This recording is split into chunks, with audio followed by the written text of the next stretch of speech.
Uh-oh, now you done it.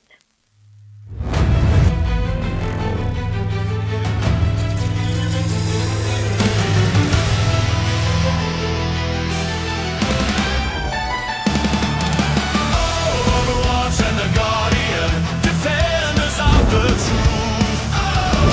Overwatch and the Guardian, fighting from the booth. They'll fight for the real story, wherever it's hidden away.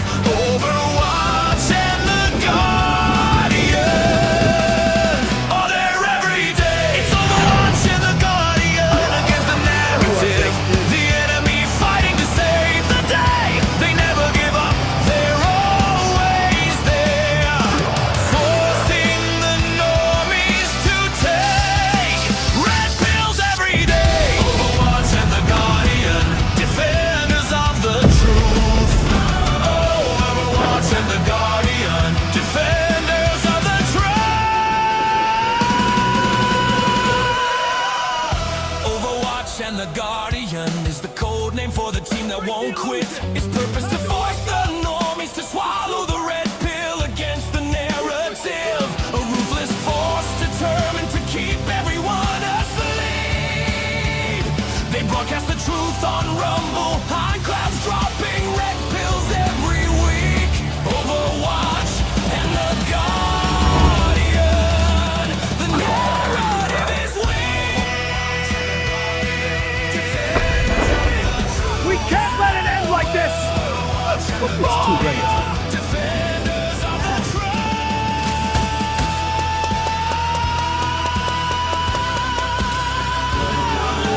Overwatch and the Guardian. Overwatch and the Guardian. Overwatch and the Guardian. Overwatch and the Guardian. What's up, my brother? What's up, man? How we doing today? It just had the wrong thumbnail in the lineup for the intro. So, It happens. It happens. rookie moves, man. Rookie moves. Well, you gotta have me to keep you on your toes. That's what it all comes down to. You ain't wrong, man. But no, man, it's been a heck of a day. Just catching up with you on all the headlines from today. It's like, holy smokes. Like, By the way, all Alpha days didn't we- know shit about what happened today. nothing. And I'm just like, out of all the days that I go off the grid for a few hours, it's like, holy smokes. But that's the world we're in right now, man. Yeah, well, it is the world we're in right now, full of information warfare, psychological operations. It's full of crazy things happening in a completely transitional and dynamic world that is moving to something hopefully far, far better and greater. And that's kind of like the point of this conversation tonight. We're going to talk about we'll talk about Atlantis, ancient civilizations, and maybe not even so ancient civilizations in a certain other context, but we're gonna get a little fringy. We're gonna have a little conspiracy talk and talk about things, because I think that those stories are actually very, very relevant now. And potentially we can learn about some of these things, because there's a connection between the ancient technological civilizations that we're going to be talking about tonight and potentially the declassification that is coming in the coming months. So that'll be very interesting. I'm excited to get onto that conversation. After our special guests, we have what I'll just call transition content that Josh showed me today. And I was just like, oh man, here we go.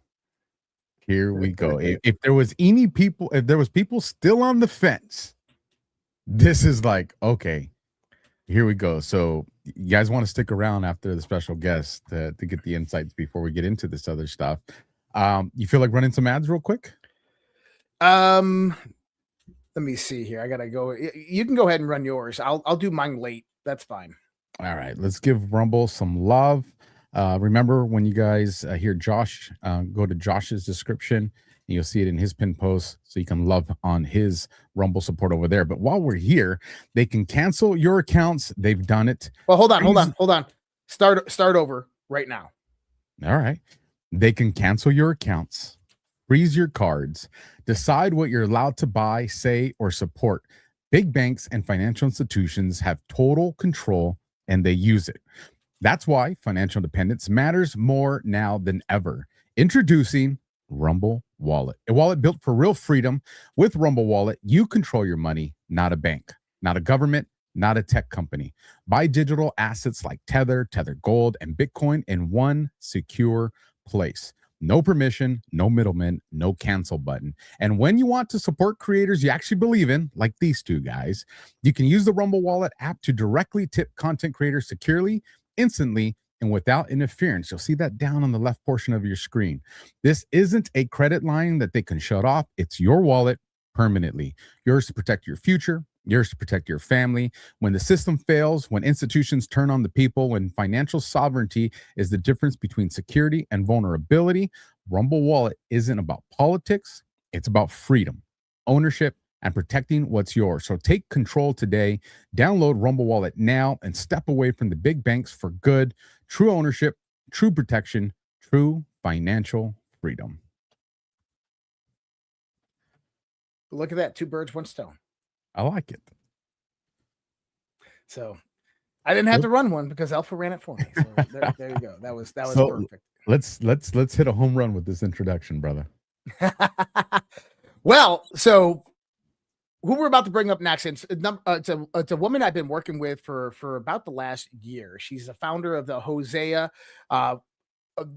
Foundation, which is about stopping the killing of our babies, stopping the killing of our children, and really bringing an awareness and an education to people pertaining to a guy by the name of Dr. Bernard Nathanson. Tonight, she's here talking about something else, though. She's going to be talking about phototherapy, biophototherapy. And she's a sponsor of the show, and she's been doing this for a few years now, and it's remarkably changed her life and changed the life of those around her. So we're going to bring up Terry Beatley. She's an author. She's an amazing woman who is doing God's work out there. How are we doing today, Terry? Hey, doing great. Can you hear me okay? We can. Your mic is Yay. great. So Okay, good. I had her on the other night, and she didn't have a mic, and she has no furniture in the house, so it was just this echo. And I'm like, oh my God. But now we got the mic working, so we're all good to go. And so, Terry, talk to me a little bit about biophotomodulation, biophototherapy, what you guys got going on over there at Lifeway. Yeah. Well, a friend of mine called me 3.5 years ago. She called me in September 2022, and she told me about this little patch. And she started using these fancy words, photo biomodulation. I was like, whatever, went over my head. And actually, she called me in June of 2022, and I didn't pay it any mind, didn't pay it any attention. She called me back 3 months later, and what she slowed me down because she and I were dealing with the same thing, some joint inflammation, Yeah. joint aggravation. We both had it in our hands really badly, and she said this little patch had helped her tremendously. So I'm gonna hold this patch up. It looks like this. It's about the size of there you go, on a cheek. Okay. Little paper thin patch. And this has literally transformed my life. It's transformed my husband's life. He used to get headaches 4 or 5 days a week, and he attributes the what this patch does to maybe now he gets one headache a month, maybe one every 2 months. And energy, he and I both had gotten to the point where we felt so tired in the afternoons, which really bothered me because I'm a high energy person. I'm like, this is crazy, to get so tired at 2 or 3 o'clock. I can literally count on one hand how many times I have felt like I needed a nap in the past 3.5 years, in the middle of the afternoon. So this little patch has changed our life. I didn't tell anybody about it for 6 months other than my husband. And then in February of 23, that's when I just jumped into it and started sharing the good news because it's all spread word of mouth. So Well, there you go.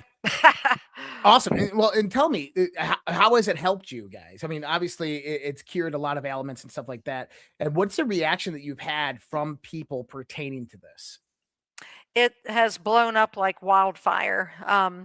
Uh, actually the fourth person I called, it was Mike Lindell. I'm sure all your listeners know who Mhm. Mike Lindell is, and I explained it to Mike, and he had been my MC at the Pro Life Gala we had held back in 2019, and we had kept in touch. I texted him on a Wednesday, and I said, "Mike, I know we haven't talked for a while, but I have something really, really important to share with you. When can you talk?" And he texted right back, and he said, "Can you call me Friday night at 9 o'clock?"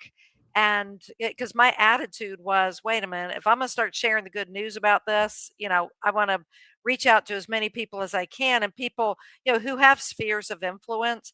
So all I can tell you is it's multiplied and multiplied. Mike started patching. He had me train his corporate staff, and then that began to multiply. And it's really people loving other people with the truth, because the key thing about this is it's non-pharmaceutical. It's no chemicals, no stimulants, nothing goes into your body. All that patch does is it reflects your own body's light back into your body. And then the way this particular patch is designed, it's to elevate a certain peptide. And I was never big into chemistry or all that, but a peptide, in this case, it's a string of 3 amino acids, the basic building blocks. And those three form this peptide called the GHK copper peptide. So the GHK looks for copper to bind with. And when that happens, because of this, of your light being reflected back into your body, all sorts of positive things can happen. And Alpha, I was thinking, well, both of you guys, you're both military. The night vision goggles, I'm sure you both have used them before, right? That night vision goggle, the reason you can see people running around is it's picking up that low infrared light that every single body emits. And so you put the patch on, okay? All it does is re-emit your light back in. Nothing from the patch goes into your body. And a lot of people ask, well, what's inside the patch? Salts, sugars, amino acids, something called stabilized oxygen, a few other nanoparticles of organic matter, but nothing from the patch goes into your body. And so all it does is re-emit your light. And then when it re-emits light, the GHK copper peptide's elevated, and from there, many good things can happen. Among those things is the GHK copper peptide is known to reactivate your own body stem cells. And this is why the company, just for any kind of business minded person out there, you can understand how phenomenal this is. The company spends $0 in advertising. We are the advertising arm, patriots sharing it with other patriots. I mean, not just patriots, but that's the market I serve in. And so it's literally word of mouth. So since this particular patch, which is called X39, since that's come on the market in the past 5 years, the company's blown up from $20 million revenue to close to 1 billion, because the patch works. Yeah. So Yeah. so I want to actually throw this out there for people, because I get it. I can see people like, well, it's reflecting light and what it like. So a few years ago, actually 2016, a scientific study came out of optical controls of epigenetics. And people don't know what epigenetic control factors are.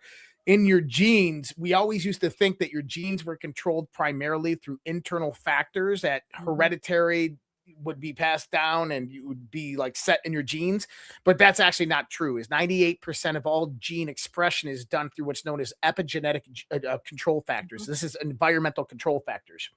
And optical control of epigenetics basically comes out and says that they have chemo-optical modulation of epigenetically regulated transcription. This is called COMET, C-O-M-E-T.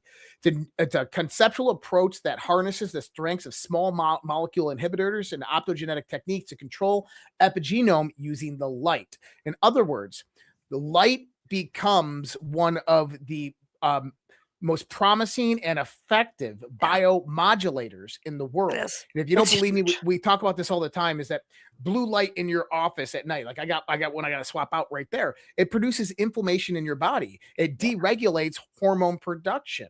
Red light is really, really good for you, reduces inflammation. And this is what they do. And they stimulate stem cells. And so this is actually very scientifically shown and proven. There's Yeah. massive amounts of documentation on this. Well, and the So the GHK copper peptide that was discovered not by the founder of LifeWave. His name is David Schmidt. The man who discovered the GHK copper peptides, Dr. Lauren Picard, he discovered it back in 1973, and he recognized pretty quickly it was excellent for elevating the production of collagen. So if you know anybody who gets, who hurts maybe certain tendons in their knees, and well, what are tendons made out of? Tendons are made out of collagen, right? So you want to be able to elevate collagen production. Well, we know that if you can elevate GHK copper peptide, you're elevating collagen production. So, a few short years after Dr. Picard discovered it, kind of interesting, the National Institute of Health defunded all government funding toward the GHK copper peptide. I find that kind of interesting, to say the least.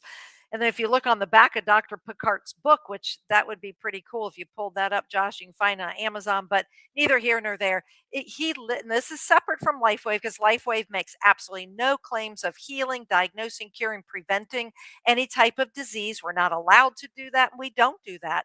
David Schmidt, the founder of LifeWave, he got the patent proving that when you put this patch on, as long as you've got copper in your body, and anybody can go research, or what are the best sources of copper, you got copper in your body, the GHK is going to bind with the copper, and then the rest is what God does, the way God Yeah. designed our bodies. And a lot of people, though, still are, it's like they still think something goes into the body. So I like to give two examples. If a baby is born with jaundice, the doctor puts the baby under light, right? Right. To heal the baby of jaundice. If you go outside for a long enough period of time and you expose enough skin to the sun, your body has a biochemical reaction. You produce vitamin D, right? Yep. Nothing went into your body, right? Except, but just, well, the sunlight here, all that patch is doing is just whoop, your light. We all emit 4 to 6 inches of low infrared light, and it bounces off that patch and goes in.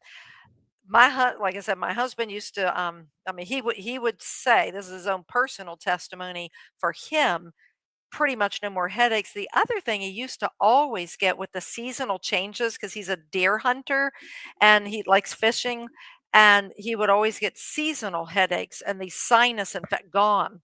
He would snore all night long. Well, that didn't bother him, but it bothered me. So, energy, stamina. Well, what is a stem cell? Let's just talk a little bit about that, because I'm realizing most I'm people glad you're never. going there, because I was like, Yeah, for my marine crayon eaters, we always hear the word stem cell, but I feel like nobody ever wants to ask, what like, is it, what is it? Yeah, and why is it so important, and why are people willing to pay so much money for these right. injections? I'm glad you brought that up, and I should have gone over this right in the beginning. Um, when what is a stem cell?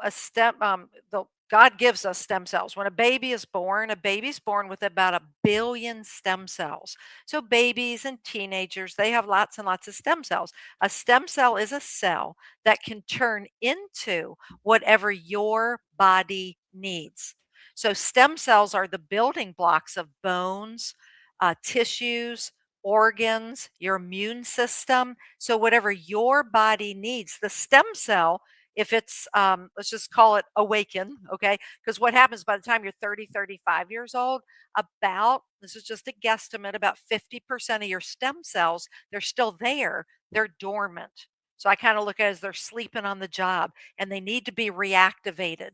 GHK copper peptide, and this is written right in the patent with David Schmidt, proving put the patch on, it's going to elevate GHK copper peptide. One of the many benefits of elevating GHK copper peptide, LifeWave doesn't make the claim, it's just a fact, is it reactivates dormant stem cells.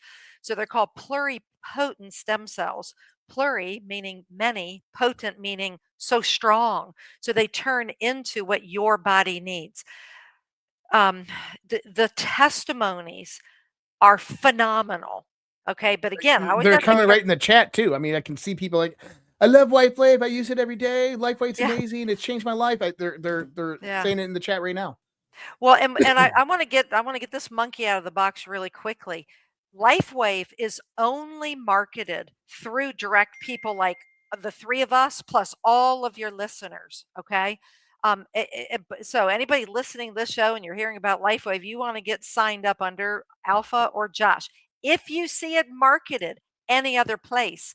It is being marketed. Number one, we have found like the Chinese mock-up kind of patches, being thrown out on Amazon, things like that. Those can be mock-ups, or they're people unethically selling them. So I want to get that right out of the box. This is a freedom model. Okay. Not everybody's going to, this is where I stand on this. Every single adult should be patching with X39. Why? Doesn't matter how rich or poor you are, the color of your skin, faith or no faith, whatever your life experience has been, we all age the same way. We're all going Yeah. to age the same way. And So, so for Let me- anybody out, go ahead, Alpha. I was gonna say, let me ask you this, Terry. Because I'm the skeptic guy. Sure. Know, go ahead. and I don't mind and, that. Go ahead. and well, one is Josh has never steered me wrong when it comes to things to connect with. But for someone that has some type of issue they're dealing with, and they start taking LifeWave, well, okay, they wait a couple weeks and they start to say, hey, this whatever issue is, I feel a difference. So for them, I think there's an easy way to measure this. But let's just say the person that says, I'm not dealing with anything, I don't have any ailments, but I want to take this because I don't want to get to the point where I'm doing that. Right. Are there any types of markers that these people will kind of notice that kind of indicate it's working, like maybe better sleep or better recovery times if they run, work out? Like, how does somebody that's not dealing with something recognize that, hey, this is working, I'm not wasting my money? That's a really good point. And this is not pre-scripted. So Alpha, you're just bringing up the key things here. David Schmidt, the inventor, who, by the way, which your audience will appreciate this, when he was already inventing many different things, and I'm going to answer your question in just a second. He was already inventing lots of things when he began working with the United States Navy, particularly Navy SEALs, and they asked if he could invent something to help with energy. So David invented our first patch called Energy Enhancer, and he did that for the Navy SEALs because he noticed they were staying up like 3 or 4 days or something in a row, and sleep deprived. And that patch was very successful. Shortly thereafter, Coach Quick of the Olympic women's swim team finds out about the patch, meets with David, and he begins patching the women swimmers. And I think it was 6 out of 8 of the women swimmers surpassed their best swim times. So that was the very beginning of LifeWave. And 9/11 happened, then poof, LifeWave started. He invented many different, a number of different patches, like 9 more, 8 more. Then he invented X39, X49. So David himself will say, for the people who are like, okay, I'm going to give this a try. Patch 1 month for every decade you've been alive. And I always say round up. Okay. I was 58 when I started patching. So I bought a 6-pack, and the rest is history. If someone, is whatever, but patch at least 1 month for every decade you've been alive. The analogy I use, because the patches are not on trial, the patches are proven, right? And I love it that David Schmidt didn't discover the GHK copper peptide. That was so independent. When that was discovered, David and I, because we're the same age, we were 10 years old.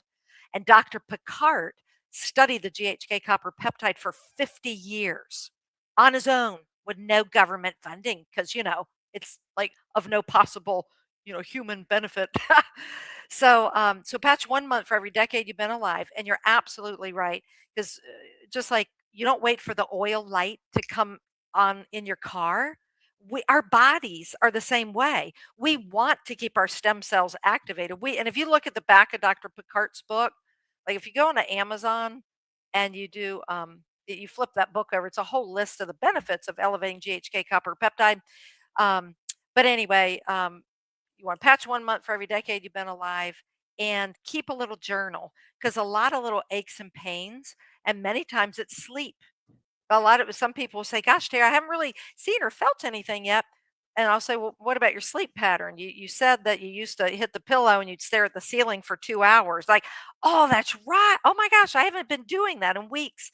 My husband, it took him 6 weeks before he realized, it's like, oh my gosh, I'm not getting headaches anymore.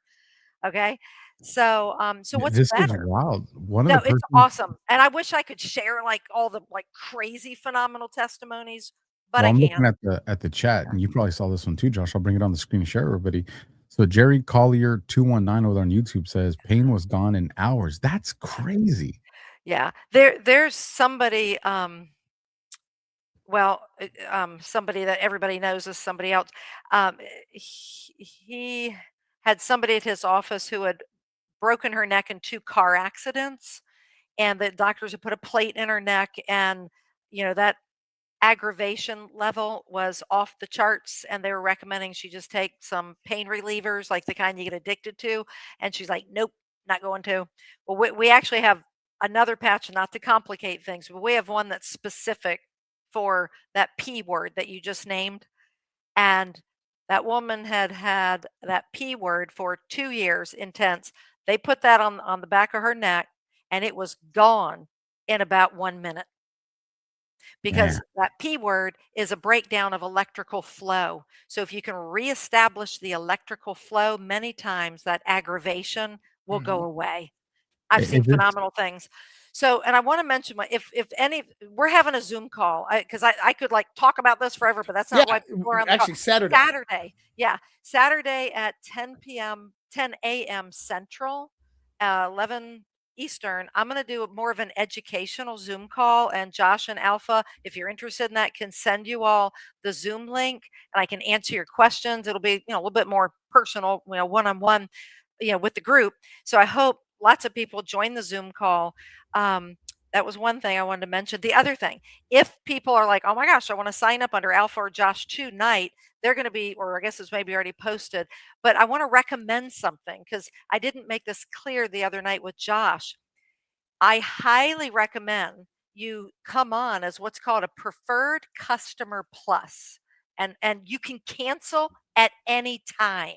Yeah, it's right Okay. there on the screen. So Yeah. if people want to look, when you go to check out at the cart, you'll see it right there, right under shopping cart, Yeah. preferred customer. So make sure you You're click on that and you're saving, gonna, right. yeah, They're you're gonna gonna save say right you're there gonna say, $50. $50. So you don't want to come in as a retail customer. You want to come in as a preferred customer, and it's gonna make it set up like as a monthly shipment.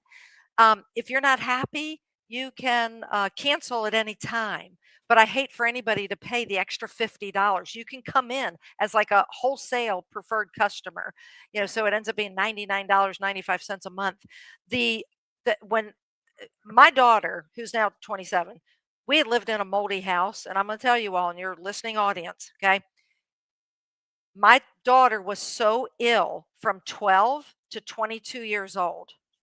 There at one point, I thought we were going to lose her, and I didn't know a thing about LifeWave. We spent hundreds of thousands of dollars getting my daughter well. The idea that this little patch can do so much, and it's like $3 a day. It's like nobody can be like, "Oh, hey, that kinda sounds expensive." No, $3 a day, go figure out a way, go dive into a dumpster for $3 a day to get the benefit of regenerative wellness. This is regenerative healthcare. This is not swallowing a pill. When I think about how many pills my husband swallowed for years for those daily headaches, I won't name the brands of the pain relievers for head, but we all know it's horrible for your liver and it's horrible for your kidneys. This is yeah, non-pharmaceutical. This is by the power of light. What does Tesla say? What is it? Light, frequency, and what's the third thing? Like he's like the whole world is based on light, frequency, and vibration. Is that what it is? It's vibration. three Yeah. vibrate those three things. So And that's what it is. yeah, so a few different things. So I just put into the chats Terry's email address as well as the links. If you guys want to visit Alpha for Alpha's audience, it's life.alphawarrior.tv. So you can go to Alpha's regular website, alphawarrior.tv, but just put life.alphawarrior.tv. And it's Yeah. also in the description, and you can see it scrolling right here. And for my audience, it's life.redpills.tv. So life.redpills.tv. And Terry's email is there if you're interested in the Zoom. For anybody on my side that wants to go check out the Zoom, and Alpha side too, and we'll get you to the right direction. If you're just interested and you're like, I want to learn more before I go out there, there's going to be a Zoom call. If you go to redpills.tv and you go to sponsors, you're going to see sponsored featured partner right here. You just click learn more and you scroll down to the bottom and there's an email. You can put your name and your email address in, and that'll register you for the Zoom call. And tomorrow, a link should go out for that for everybody who's already registered, so Yeah. people can go and get in on that. And one of the things I'm doing for Alpha and Josh team, for lack of a better, for Overwatch and The Guardian, okay, is regular education. This is about changing the mindset of, let's just talk about Americans, okay? We've been taught for decades to swallow a petroleum based pill, and it's time to reframe our thinking and get outside of that matrix, because the way God makes our bodies with stem cells, and then He chose this man, David Schmidt, who gives God all the glory. Doesn't matter what crowd David's standing in front of, he gives our Lord all the praise for the inventions. David has over 200 patents. This year he's going to break 300, and he's breaking the mold. He's lifting kind of like the veil and that by the power of light we can we can experience regenerative wellness. Yeah. And I hope nobody passes this by. I want the whole world to know. And I'll be supporting all the people that come onto your team, because I'll say this, I'll zip it. I believe that if everybody listening to this podcast tonight, this whatever you call this thing, if they understood what this patch can do, every single adult would be patching for the rest of their life. Just like you wouldn't go a day without water, you would try never to go a day without patching. This is and maybe more one-on-one, I'll be able to share more stories, but Yeah. it's a true breakthrough, and I thank you all for having me on, and I hope I Yeah. get to meet lots of people Well, on I mean, listen, Saturday. I'll read one comment here. Billy Bear, he says, I was mauled by a giant bear. 2 hip replacements, crushed foot and skid steer accident, another car accident on my back. X39 took my pain away. And we don't know these people. They're just audience members. Yeah. I have, Faith Ann over here. These patches are life changing if you're willing to try them. I've been using them for 5 years and they're truly amazing. So, Yeah. if you guys want to check that, Want to sign up under these 2 guys, okay? Don't go to, because I'm gonna just say, if you find it from other sources, that are like on anywhere online without going through a representative, you don't know where they're made. You don't know if they've been sitting on somebody's car in Florida on the dashboard in 120-degree Florida summer heat, and you don't know if you get your 90-day money back guarantee. You want to go through Alpha or Josh. I just can't shout that loud enough. And then we work together as a team, and we get educating the people you know, the people you love, the people you care for, and the testimonies every single day. I get testimonies texted to me or emailed or a phone call, and it's fun. And you guys are going to be the same way. Well, you're already awesome. hearing it. Thank Let me- you. let Thank me- you for having me on. Before All right. before we go, let me just share a story. And Josh knows a little bit about this, and I'll make it quick. Today was a very rough day for me. Very rough. It's still weighing on me. I feel kind of, it's like, well, I feel kind of off my balance tonight, with some of these mistakes. I am distracted. And you guys, what some of the audience knows, about 2-3 weeks ago, my best friend, yeah, he's my brother from another mother. Like we met in, just before 3rd grade, went to art class together, had our first girlfriends together, our first beers together. Like, this is my brother, my best friend. And a few weeks ago, he's, we talk 3-4 times a year, but it's like we never skip a beat. We're older now. And I run into him at the gym a few weeks ago, super excited, only to find out that he has that thing that starts with the C that we're all afraid of getting. Okay. And I was just crushed. He's a year older than me. He's 47. I'm 46. I was crushed because this is my best friend. This is my brother. But the other thing that it left me with is also made me feel very vulnerable. It's, we think we live forever. But then at the same time that we think we live forever, we're hearing big pharma's doing this, and this food has this, and your toothpaste has this. And it just seems like all the odds are stacked against us. And, one of the reasons I love Josh and people he's connected me with is the predicament I'm in is I don't have insurance. When I got into the fight with the big government, I lost my careers. So I have no insurance. My only option is I go to the VA, which I'm not doing that. because they're not where they need to be yet. And I've seen what happens to all my friends that go to the VA. So I have no choice but to do as much as I can to make myself healthy. Yeah. Because, you know, if I go to the doctor, that's coming out of my checking account, not an insurance company. And so when I hear stuff like this, it's like, all right, here's one more thing I have to fight against this world that's been created to destroy me and make me dependent on all these other things. Yeah. And I just want to tell people, I don't know if you guys are in the situation like I'm in, but what do you got to lose? Yeah. Thank you for sharing that, Alpha. And I'd love to talk to him if he'd ever be interested in talking. But He will, yeah, because he has never subscribed to the stuff that we are. And that night or that later afternoon when we met and he gave me the news, I said, "Hey man, there's this stuff." And he goes, "Send me everything."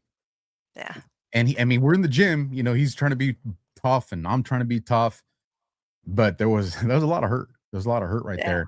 And I know how stubborn he is. He's like me. So for him to just be like, "Send me everything," I know where he was as far as just desperate for some remedy. yeah. Well, Well, Terry, you'll be coming back on both of our individual shows here in the next few weeks, so people won't be able to hear from you again, as well as I'm putting that email link out, or people can go over to redpills.tv and find it over there. And as well as Alpha's and my links for if people want to go check it out today. And if you want to get on that Zoom call on Saturday, that email address is right there. yeah, and if that time works for your listening audience, even if you can only pop on for a few minutes, just grab 15 minutes, it'll be worthwhile. So it's not like you have to stay the whole time. And I'll be there to answer questions and all that and share a lot more. So I hope we get lots and lots of people on. If people are ready to go, just don't waste money by signing up as a retail customer. Do preferred. You can cancel at any time. I hate seeing anybody pay $50 more than what they have to. That's crazy. Yeah. So anyway, I look All right. forward to meeting more and more of your followers and let's do it. All right. This is the freedom model for health and wellness. And let's do it. We're gonna have fun. All right. Thank you, Okay. Terry. Take care. We'll Bye. talk to you soon. Bye. Bye-bye. You All know, right. you What's know, up, Alpha? real quick on that, because and I get it. I've been there, 2 a.m, 3 a.m, the infomercial comes on. Does it work? Does it not? Are the people on the screen telling me, the truth about their life experiences, or is this a script? Like I will expose some of, so, when you introduced me to this bad boy, right? Yeah. The Pet Club guys and this Restore one, I used to take it when I would get back from the conferences because, we have a couple beers there. So I'm like, hey, let me help out my liver and all that stuff, right? But I only take it for like a couple days. And then it was sitting there and I looked at it and I read it and I was like, helps promote healthy blood pressure, I was like, because, combat Marine and then, 14 years law enforcement shootings. Like I've always been, even when I'm healthy, I've always still been like pre-hypertension. And, our bodies are amazing. So I acclimated to it. So I was like, let me so this is me, man. This is me jotting all my notes, morning readings, afternoon readings, evening readings. I did readings for about 4 or 5 days without taking it to kind of see where my baseline was. And then I started taking it with, okay, here's a day. And like, I'm very meticulous, right? I'm a Virgo. So I'm taking it with, okay, this day I had coffee. This day I didn't. This day was a cardio run day. This was a weight training day to see where I'm at. Dude, this is, remember, I'm pre-hypertension, it sucks, and I am getting my health back in check too, but I was in the range of the mid 140s to the upper 140s over like the higher 80s, is where I was. Yeah. This is my reading today when I got back, probably about 30, 40 minutes after the gym, 123 over 80. Oh man. I'm March 8th, 121 over 77. That was at 10 in the morning. And I always do it within like 10 minutes of each other, to kind of get an average. 10 minutes before that, 120 or 121 over 77, or that 125 over 78. And then it gives me my BP's. Like, I've really been making an active effort to take control over my health, to make sure I'm solid. All my family's dependent on me, but I got 2 little ones, You know, Right. a 5-year-old is going to be 6, and 2-year-old is going to be 3. And I look at them, I'm like, if I'm not here, who's the man that protects them and raises them? Like, that's my why. Like, I got a why. And I just want to tell people, man, because I know there's people that are listening and there's hesitation, and I get it. I empathize with that. But they have lied to us about fucking everything. Yeah. They've convinced us that living with pain is normal, with uncomfortableness is normal, and it's not. Like, our bodies, if we put the right stuff into them, if we give them the right tools, your entire life can change, man. And I'm telling you, the goodness that I've been feeling lately, I just hope there's other people that take the step. It does require some dedication. You gotta fight for your own life. Right. And yeah. And listen, these are, we don't just go pick up any sponsors and bring them in and stuff like that. These are people I've worked with for years, and Alpha's been working with for months, and products that we've been using. So, we bring this to you guys because we really want to share it with you. And, listen, it helps support everything that we're doing here. Alpha and I, we work 10, 12 hours a day doing all the stuff behind the scenes that you guys don't see, that do these shows, that put on these shows, sometimes 2-3 shows a day. And so we're blessed to have, people and companies like that come forth and say, hey, we can work with you and we can help you at the same time. So we appreciate Terry coming on with us, and appreciate all of you guys out there in the audience. And I know that was 42 minutes of the show just went by like that. And we shoot for 15 minutes, but it's important. If you guys are watching this and you go, well, I want to know the difference between you and like QVC. Here's the difference. The people at QVC, they got salaries and companies that are going to keep them afloat. You guys are what keep us going. Like, your guys' support is what feeds our families. Your guys' support is what keep these lights on. So we need you to stay alive too. Yeah, there you go. We need you to stay alive. Like, you need to live because we are also dependent on you. So it's just, the circle of life right there. So you want to know the difference? Because you guys are our life support system. So stay healthy. So, all right, brother. Before we transition into the conversation of ancient civilizations, or maybe even not so ancient civilizations, I saw this gem today. And if people didn't see this, this is CENTCOM, U.S. Central Command. And they said U.S. forces remain centered in very clear military objectives for eliminating Iran's ability to project power against America and its neighbors.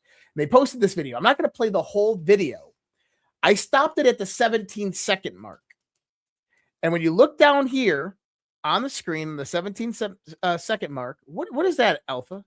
That would be the PSYOP ghost. And just for the record, because I hadn't seen this until a few minutes before we went live, Josh stops the video and he goes, "What do you see?" I instantly recognize. I'm like, bro, it's the ghost. Like, holy smoke. This is what got me pumped up. Who posted first? Who posted this so people understand how serious it is? CENTCOM, Central Command. This is a military account posting this. This isn't. If you guys are wondering which ghost, yes, that one. That one right there, folks.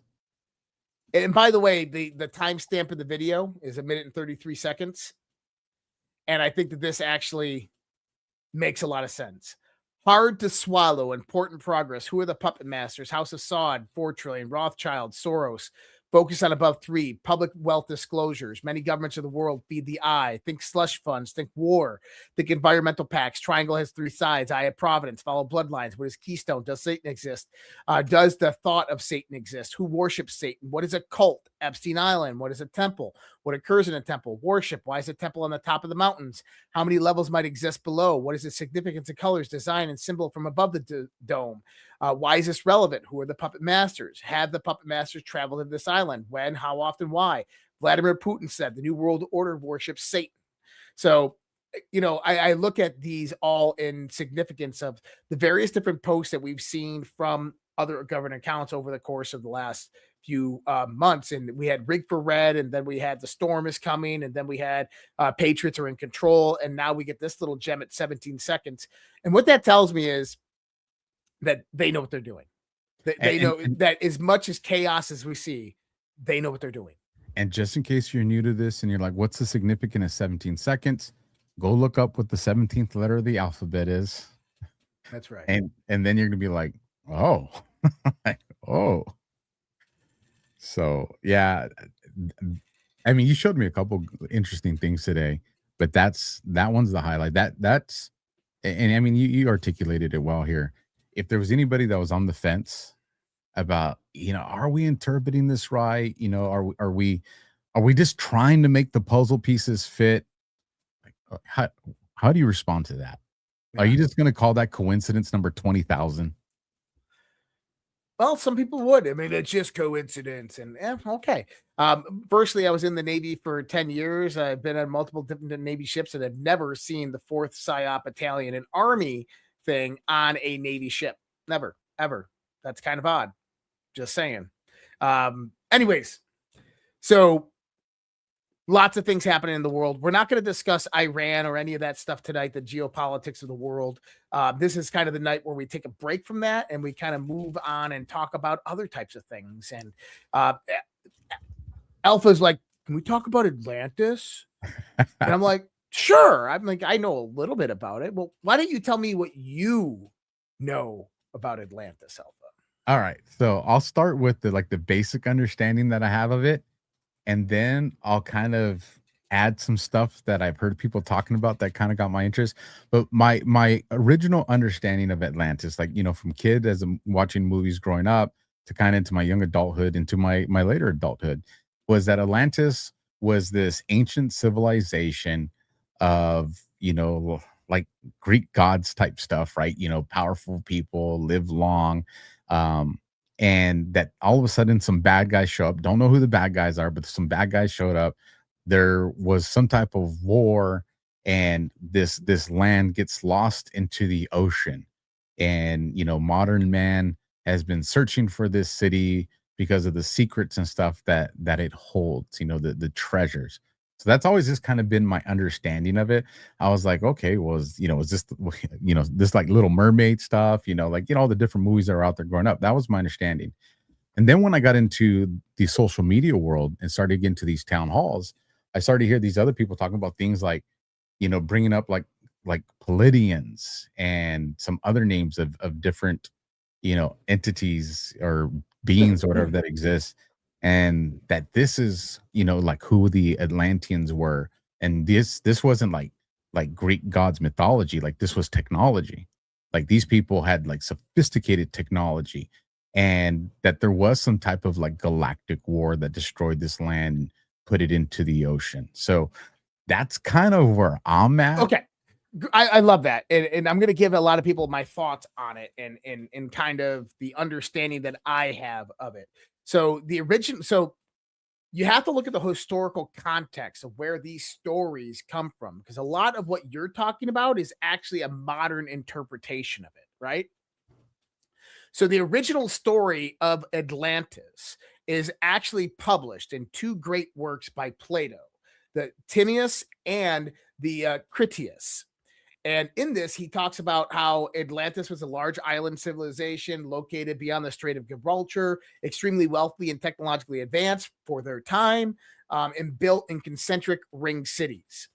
Now, he got this from his uncle, Solon, who was very well respected, who heard it directly from Egyptian priests.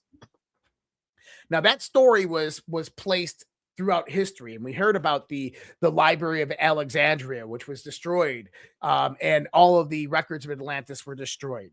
I'm not so certain about that. I think that a lot of those records went to the Vatican. I think a lot of those records are in Tibet. But the modern interpretation that we have Atlantis, there's a few different variations. Number one is there's just a really fringe conspiracy perspective of it that has no relevance within historical context. And that's the idea that, it's underneath Antarctica and all this stuff. Maybe it is. The idea of it being a global civilization, that's actually relatively new. That's probably 100 years old. In the mid 1800s, there's this woman by the name of Madame Helena Blavatsky. Have you ever heard of Helena Blavatsky? No. So Helena Blavatsky was a Russian mystic. and very, very powerful Russian mystic. And she created a society known as the Theosophist Society.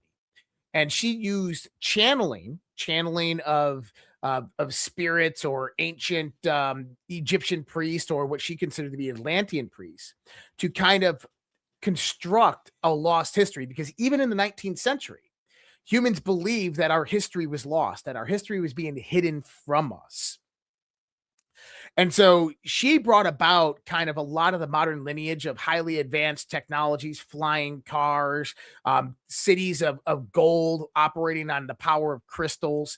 This came a lot from Madame Blavatsky. Then in the early 1900s, a gentleman by the name of Edgar Casey. You ever heard of Edgar Casey? I have.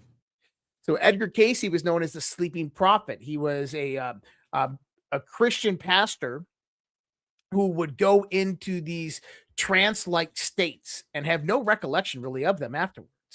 And he would describe this ancient civilization that was sunk beneath the ocean, that was highly technologically advanced, and that they communicated through crystals, and their power source and energy source was crystals within the civilization, very similar to Madame Blavatsky. And by the way, you got to make the connectivity that there was really no connection between Helena Blavatsky and Edgar Casey. There's not like Edgar Casey goes and picks up one of her books. They weren't really well known during this time.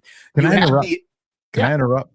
Because I was thinking about waiting till the end to mention this, but I was like, I'd rather say it now so people know why I asked Josh if we could talk about Atlantis. You know, we've been talking a lot about the disclosure with the alien stuff and all that. Yeah. And a lot of that stuff comes out of the ocean, right? And so the reason I was asking Josh is because I've been trying to figure out, is this aliens? Is it this? And then I was like, you know, the majority of these things are coming out of the ocean. What if it's freaking Atlantis? That's, you know, we're calling aliens. So I just wanted to, I hate interrupting, but I just wanted people to know kind of what my motive and intention was. And I didn't want to save it to the end because I want to see if, you know, if there's anybody else I can kind of, you know, motivate. So I will get into that part of it here. I want to get through the historical aspect of all this. So you have Edgar Casey, who brings this about and publishes in his books. But that's not all you have. I mean, during the late 19th century and the early 20th century, you had a revitalization of occult and esoteric knowledge. They called it the Great Thought Awakening, the Great Thought Movement that happened around 1920. Chicago, New York, and London and Paris. And this was all the aristocrats out there, and they're regenerating all of this occult and mysticism and esotericism. You had a lot of convergence of various different ideologies and philosophies, from Kabbalah and Hermeticism to all of these other ones that kind of Rosicrucianism, that all converge into one. And yet a lot of people out there that have been students of these within secret societies for a long time kind of bring this information out. Well, one of them was actually in Germany, and this is a branch off of the Theosophist Society, which was international and global. And they were known as the Thule Society. So you'll see it. It actually looks like Tool, Thule. Tool, it's Tool, but it's Thule, the Thule Society. In the Thule Society, kind of, they understood that there was an advanced civilization at one time on this planet, and they sought to kind of seek it out. Well, a lot of the people from the Thule Society in Germany, the 1920s, ended up joining the Nazis. And they did that through a secret occult society known as Astara.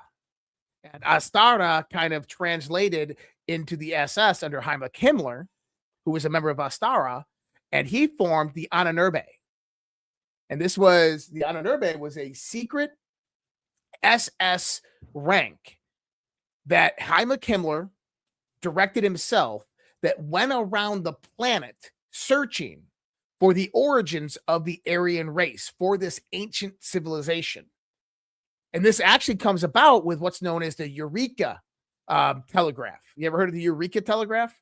No, I don't sound familiar. So in the Ahnenerbe, you had Eidemann, his name was Ottoman Heischwach, German name, but he was a member of the SS, and he was one of the people that Heinrich Himmler sent out to go discover this ancient civilization or remnants of it. You remember, they're looking for the Spear of Destiny, any types of old ancient relics. And Otto was in the Arctic. not Antarctica, the Arctic. And he got to a calling post and he sent a telegraph back to Heimlich Himmler that said, Eureka, we found it. And nobody knows what that was all about. But I will say that Trump wants to control the Arctic, that Trump wants Greenland. I'm just going to throw that out there. And what if Antarctica was a distraction for what's going on in the Arctic? I'm just throwing that out there too. But going into the Anunnaki, they were dead set on discovering this ancient civilization. Now, what was Atlantis, or at least that we have from historical record, from metaphysical context, from what the Nazis and what stems from the Nazis? Because everything that we have in historical context primarily comes from that one short story by Plato, right? 2,500 years ago. And then it stops, and then we picks up in the 19th century with Helena Blavatsky, then it picks up with Edgar Cayce, then it picks up with the Anunnaki and the SS and Heimlich Himmler. And then it goes into fantastical world where it gets expanded into conspiracies, right? So Randall Carlson and Graham Hancock are two kind of researchers out there that deal with, Randall Carlson deals with geography, kind of like the study of ancient movements of the earth and so forth. And one of the things that they made predictions about, and this is back in the 90s that a lot of these researchers started making predictions about, is that it would be discovered that about 12,500 years ago, there's a mass extinction event on this planet. And science kind of knew about this, but it was actually really confirmed about a decade ago. Now, this is interesting because in Edgar Cayce, the Sleeping Prophet's testimony on Atlantis, he talked about 12,500 years ago. There is a major cataclysm of which the seas rose on the planet and sunk Atlantis. And so you have Edgar Cayce saying this in the 1918 to 1923 timeframe. Then you have researchers saying, hey, 12,500 years ago, a major cataclysm actually happened. And then you have researchers confirming it with actual legitimate evidence. And so you probably heard of Göbekli Tepe in Turkey, right? No, I haven't. So But Göbekli Tepe is it's a city that they discovered that was buried in mud. And they dug it out and they find it the remnants of a highly advanced human civilization. The problem is that the city dates to between 12,000 to 10,000 years old. this, I mean, I don't. Does the story Noah get tied into this? Well, that's interesting. Let's get into that here in a few seconds, okay? All right. And let me bring this up in my notes. While he's bringing up his notes, do us a solid, folks. Smash that thumb, hit the heart, leave a comment, and please share the content. It's free. Yeah. So number one is the flood stories have been around for a very, very long time. And we have the story of Noah, right? Now, you also have an older story, a Sumerian story, actually Akkadian, which is kind of a derivation of the Sumerians, known as the Epics of Gilgamesh. And the Epics of Gilgamesh actually tell the same story as the story of Noah. We talking Hillary Clinton's Gilgamesh? That's right. Oh, bro. And then you have the Utnapishtim, and then you have the Akkadian Empire text that actually references the flood. And you go back into the Sumerian lore, and you have the reign of the kings for 10,000 years. It goes back to this time frame, 50,000 years of a reign of kings for 50,000 years. And there's a lot of different interpretations of this, but the idea that there was a major flood on this planet is biblically correlated. It's historically correlated through like the Epics of Gilgamesh and other Sumerian lores. And there's actual evidence to substantiate it within the fossil record and within the ice records. And so I'll get into a few theories here. One theory is that 12,500 years ago on this planet, there is a highly advanced human civilization that had existed 50,000 years before that. So they had been in. So imagine if humanity right now, we're 6,000 years old. Imagine us at 50,000 years. Okay. That's what they were saying, is basically that this civilization had been 50,000 years old at that point of advance. Okay.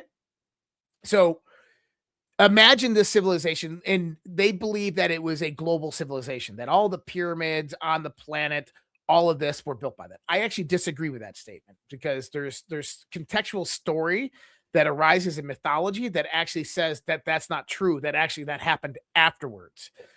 And I can give a few theories of why we kind of think that the flood happened. Now, was it God that came down and flooded the earth? Biblically, that's what it says, right?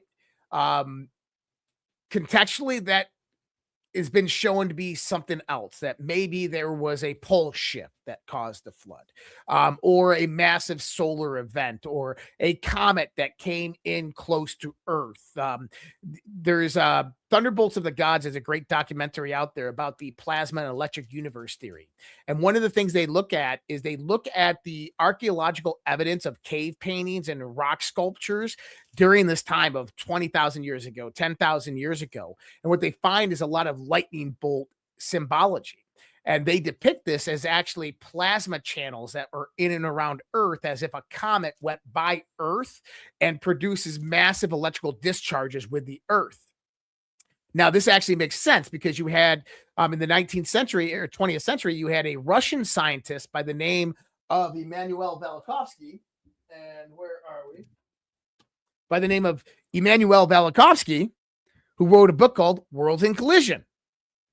And this book is about the reason why Venus is the only planet that rotates backwards. Because Venus isn't actually a planet. Venus is a comet that was captured. And that Velikovsky kind of claims is that in our history, Venus came through the solar system, and it was Earth and Mars were much closer together. And as Venus came through the solar system, it diverged our planets and caused the Earth to tilt out its axis and cause massive floods, and then temperature variation changes, and destroyed Mars. Now, interesting enough, there was some astronomers, actually the head of the U.S. Naval Observatory in the early 20th century, who came up with a theory that he was highly ridiculed for, but actually makes a lot of sense. Now, Alpha, let me ask you about this. Where did the moon come from? Well, I don't expect you to know, but what's your best guess? If you would have asked me 10 years ago, I would have said it's always been there. It's always been there. But then I've studied, and one of the questions I have is, why do some of the ancient drawings depict everything, but they don't depict the moon? That's right. And this is the idea, is that I was in an astrophysics class at CU Boulder. And my professor was a NASA engineer and scientist. And we're talking about the creation of the moon. 2.5 billion years ago, a proto-planet struck into the forming Earth planet, exchanging magma and materials, and formed the Earth. That story is absolute garbage and bullshit, and there's actually no substantiation of evidence of that story. In other words, the current theory that we have on the creation of the moon, there's actually no evidence to support it. And the reason I say that is they say, well, there's helium-3, and there's actually particleization of Earth on the moon, and there's particles of the moon on the Earth, and say, oh, so they came from each other. But that's just surface level, which means that matter escapes Earth. Even though we have gravity, matter does actually escape Earth. And if there's massive impacts of Earth, you'll have debris fly up and it'll hit the moon. So that's more common. They say that inside the Earth, there is material of the moon. But here's the thing, is inside the moon, there's no material of the Earth. Not vice versa. As in, the moon never struck the Earth. There's another theory out there. There's a lot of different theories about the moon, but I like this one the best. And I think that this one actually makes a lot of sense, because it's backed by what we're considered to be called mythology. And you got to remember, we grew up learning that mythology, right? The myth of their times that we're being told, a story, is fake. It's just these Greeks and these Romans that didn't have anything to do. They just had vivid imaginations, and they sat there and wrote all day about this the anthropomorphication of the stars and the heavens and all this stuff. And they built it in the gods, and they drew in cultural attributes and significance, and they made stories out of it to teach children. That's all bullshit. That's all bullshit.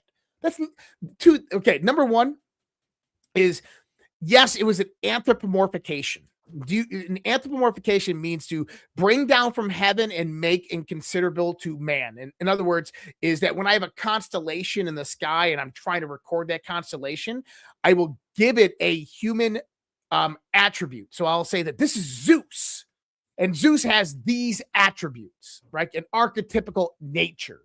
And so I'm anthropomorphizing that constellation here on Earth with a mythological figure. And so this was really more their meaning behind all of these things. But the reason they built it into story was not to like train the kids and get them to educate on the stars and the skies. It was because the skies were a calendar system. The skies told a story of our history, and our past and our future. And that's really, really interesting. But the Akkadians as well have another writings called the Book of Tiamat. Now, I don't expect anybody to know the Book of Tiamat. You can go read it for yourself. It's really interesting in the context of the English translation. And this isn't a Zechariah Stitchin translation. This is kind of a modern day translation of the Book of Tiamat. And if you want to try to say that we have an ancient civilization that is 6,000 years from now that is watching and witnessing something that maybe, or actually they're learning a story of something that happened 10,000 years before them in a highly advanced technological society. But how do you extrapolate that down into a knowledge for people who are working with stone tools and basic agriculture? Well, you have to mythicize it. You have to bring it into an archetypical nature. You have to embody it within mythology. And this is a lot of what happened. And so the story of Tiamat is really interesting. What it talks about is how the god Marduk went and killed Tiamat's husband, Apsu, and that Tiamat vowed revenge on Marduk. And she flew to Earth through the skies of Earth, shooting down invisible missiles from the sky that rained fire in the blood of men. Now just think about that for a second. Invisible missiles, or they said invisible needles from the sky that infected the men and turned them on fire, killed them. That sounds like a bioweapon to me. Like radiation or something, yeah. That's right. Bioweapon, radiation, right? So Marduk, he went to Tiamat. Now, it doesn't say that Tiamat is on Earth. That's the crazy thing. It says that she traveled to Earth. And then Marduk takes his people, and they go to seek revenge on Tiamat. And they shatter Tiamat's head down the center and fracture her in half. And she spilled her salty waters upon the earth. Now, that part didn't make much sense until you understand our solar system. And why does this have to do with Atlantis? Because I think that Marduk was in Atlantis, and I think there's another civilization on another planet in our solar system. And I think that they are at war, and that this war is what caused all of this to happen. Which planet do you think? I gotta ask you this: which planet do you think is another civilization? I think we call the planet Tiamat. And here's the thing: is between Mars and Jupiter, there's an asteroid belt. You ever heard of this? I think you have some protoplanets in there. One is named Ceres, the protoplanet. Right. Okay. Yeah, I'm tracking. So you have this massive asteroid belt. Now, scientists, astrophysicists say that was naturally formed. It was just all the excess debris of the solar system that just formed there. That's bullshit. That would have been sucked back into the sun. It would have been sucked into the planets. That doesn't make sense. If you look at the configuration of our solar system, there should be 9 planets or 10 planets, I think. gravitationally. And actually, one of these scientists was actually the head of the Naval Observatory. He did the mathematical calculations and determined that there should have been another planet in our solar system gravitationally. And you got to remember, the Romans used to talk about the times when Earth had only 360 days in a year, and they never mentioned the moon. See, A lot of ancient cultures never mentioned the moon. I was gonna say, because if we had another planet, that's going to affect gravity, which means our rotation is going to change. I mean, you kind of think the entire solar system changes if you have another planet. It does. And if one of those planets gets destroyed, let's imagine this in our heads. Let's visualize this. Let's imagine a planet. Forget about Mars. Don't worry about where Mars is right now. Just imagine that somewhere between Earth and Jupiter, there's another planet, a really big planet. And this planet's got 2 moons. Okay. And this planet is destroyed. So it's destroyed. It's going to explode in direction, right? Part of that direction is going to, it's going to go like this, but that's all going to coalesce and it's going to come down. And you're going to have 2 sections of that explosion. One section is going to be shot towards the sun. The other is going to be shot towards Jupiter. But Jupiter is only 1% of the mass of the solar system. The sun is 99%. So you're going to get a gravitational neutralization zone between Jupiter and the sun, where that mass that's going out and spreading towards Jupiter is going to stop. It's going to lose its momentum, and then it's going to start rotating around the sun gravitationally. That's the asteroid belt. Now, what about the other debris field? The other debris field, let's say that it's got debris and it's got moons. Well, that's going to fly into the sun eventually over, hundreds of thousands, if not millions of years. Well, what do you have in mid-August and October of every year? I don't know. The Leonids and the Perseids, the meteor showers, right? Okay. So every year, the Earth, we fly through. So you ever seen a meteor? I have. Okay. You ever seen 100 of them happening every minute? I wouldn't know about 100, but I've seen a significant amount of them. Yeah, we've had like the meteor showers where you've seen hundreds of them coming every minute. What that actually is the Earth is running into a debris field of something. So imagine this debris field. Maybe let's just say it was 1 million years ago. Okay, 1 million years ago. And that over the next 1 million years, that debris field continuously bombards Earth, crashes in the Earth and destroys everything that's here. And so civilization would have a hard time getting back going, right? Okay. And so let's say that they continuously try to go, and every 3,500 years, because that's a very important time frame in Sumerian lore, when they talked about the return of Nibiru and in the context of what Nibiru was, and it could have been the planet that was destroyed in the debris field that we go through every 3,500 years, or they would also say every age and a half within the galactic transit. And so we would go through it, and then boom, we'd be reset. We'd go through it 3,000 years, and boom, we'd be reset again. And this happened, but it started to get less and less and less. The debris field started to whittle down because most of it was just going into the sun or bombarded into the planet. Well, civilization eventually was able to pick back up and become advanced, right? And so now you have the birth of this ancient civilization 50,000 years ago on this planet that becomes highly technologically advanced. But then something happens. You remember that planet had 2 moons, and we know this through the various different stories through Akkadian and Sumerian lore. Had 2 moons. One of those moons became Mars. Now, we can actually see the evidence on Mars today of this. So one side of Mars is completely scarred, as if something just bombarded the whole side of the planet, but not the other side of the planet.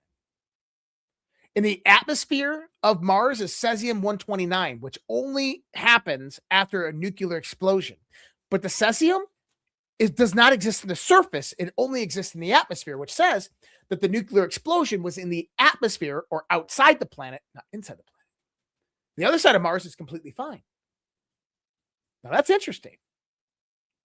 Now, that's almost like Mars was facing, one side of Mars was facing the planet blew up. completely bombarded that side of the moon. The nuclear explosion dropped the cesium in and then threw Mars into the orbit that it's currently in today. And that's why it's a dead planet. But what happened to the other moon? Well, over the million-year transit, this thing is a much bigger object. It's going to take a lot longer for it to make its rotation towards the sun. But what happens if Earth, on a 360-day orbit around the sun at 0-degree tilt, at that perfect range between the sun and the Earth, the harbor of life, all of a sudden another asteroid starts coming in? Just like Velikovsky said, he said it was Venus, but what if it wasn't Venus? What if it was the moon? And what if this ancient civilization saw the moon coming in and they knew that at some point in time in history, in the future, that Earth was going to collide with this?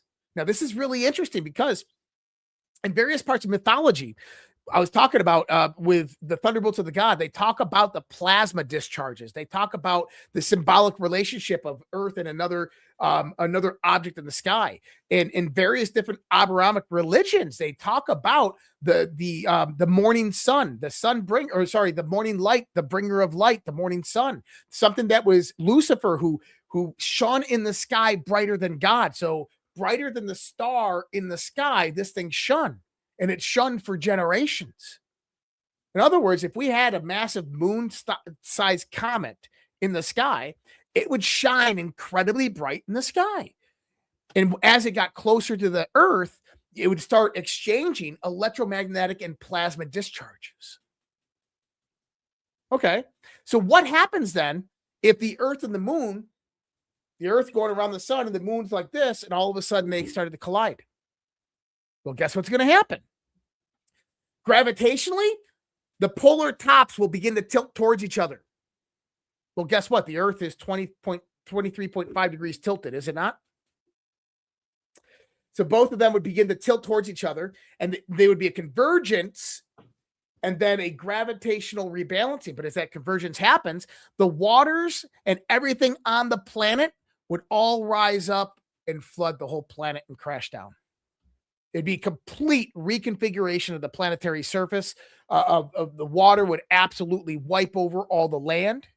Exactly what we saw 12,500 years ago. Now, this is also interesting because if you're a highly advanced, technologically advanced civilization and you knew this was going to happen, and who knows, maybe they're not spacefaring. Maybe they are spacefaring, right? But let's just say that, hey, we're on this planet. We can't stop this moon thing coming in. There's as technologically advanced as people are, let's just say you can't do that. So what do? They go out there and they create tunnel systems and caverns underneath their major cities where they calculate that the water will eventually reside. Now, did you know in China, they just discovered a cavern system that was built thousands upon thousands of years ago that houses over 2 million people? They're all throughout underneath Turkey. They're all throughout Paris, underneath Paris. They're all even in the United States under Seattle and LA, under New York. Where did those cavern systems get built from? Maybe these people saw it coming, and that's where they stayed for 6,000 years until the Earth settled down and they were able to return back to the surface. That's heavy, bro. I mean, there's a lot of, from the world of law enforcement, a lot of like legit circumstantial stuff that paints that picture. There is. I mean, it's one description of the evidence that we have that actually is viable.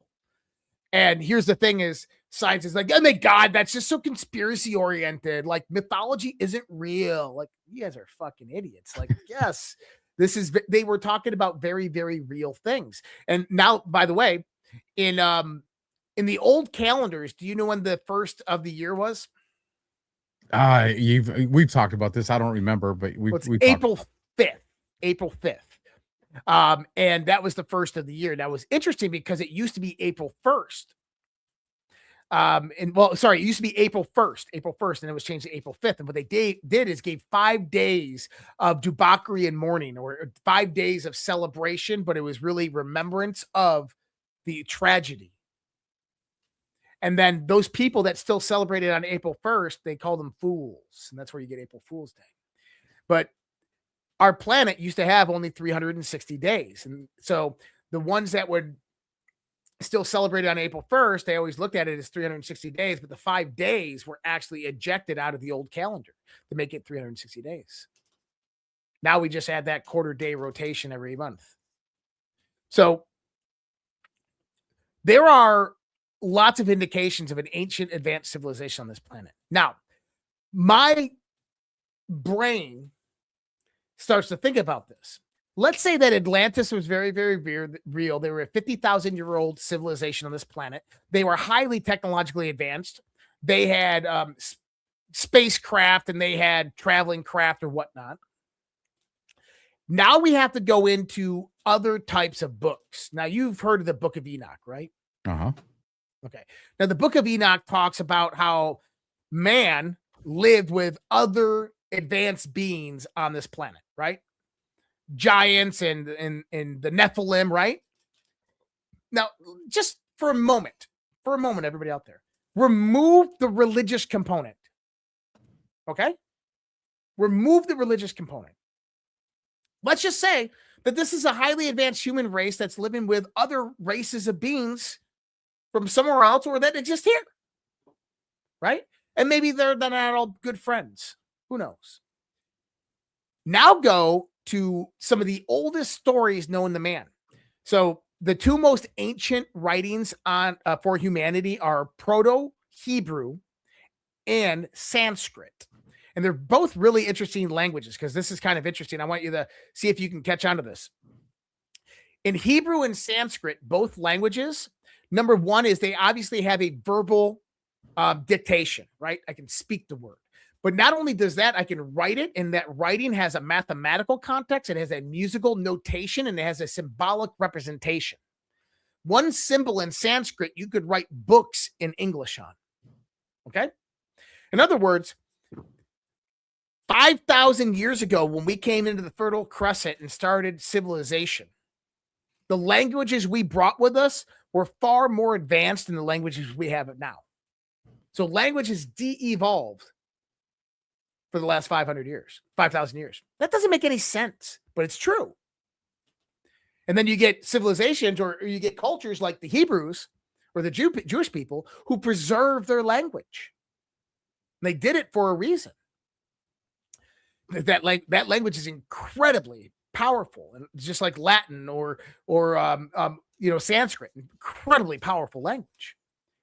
But there's Sanskrit writings that are 5,000 years old that are still on this planet today. Many of them exist in Tibet. In Tibet, there's a cave, and in this cave, there's millions of manuscripts that have never even been looked at because one man is the guardian of them and the decipher of them. So he spends his lifetime just going through these manuscripts that are 5,000, 10,000 years old. Why not give it to artificial intelligence now? They won't let anybody into the cave. It's sacred to them. But I think that that's a lot of the stuff from the Library of Alexandria. This is why when the Pope went and met with the Dalai Lama, this is Pope Francis about a decade ago, went and met with the Dalai Lama pulled out a document that he had that was 2,000 years old that proved that Jesus actually existed. And the Dalai Lama said, because Jesus, his name was Jeheshua or Isa, right? And depending on which language of translation. But the Dalai Lama has a document that shows Jesus in there. And he showed it to Pope Francis, which is pretty cool. The years that we don't ever get taught about. That's right. But when you go back to the Sanskrit language, there's these old books, and you have, my three favorites come out of what's known as the Mahabharata. The Mahabharata is known as the Grand Epic. And in them, you got the Rig Vedas, you got the Upanishads, you got the Dhammapadas, you got the Bhagavad Gita, which everybody's heard of. But in the Rig Vedas, they talk about the god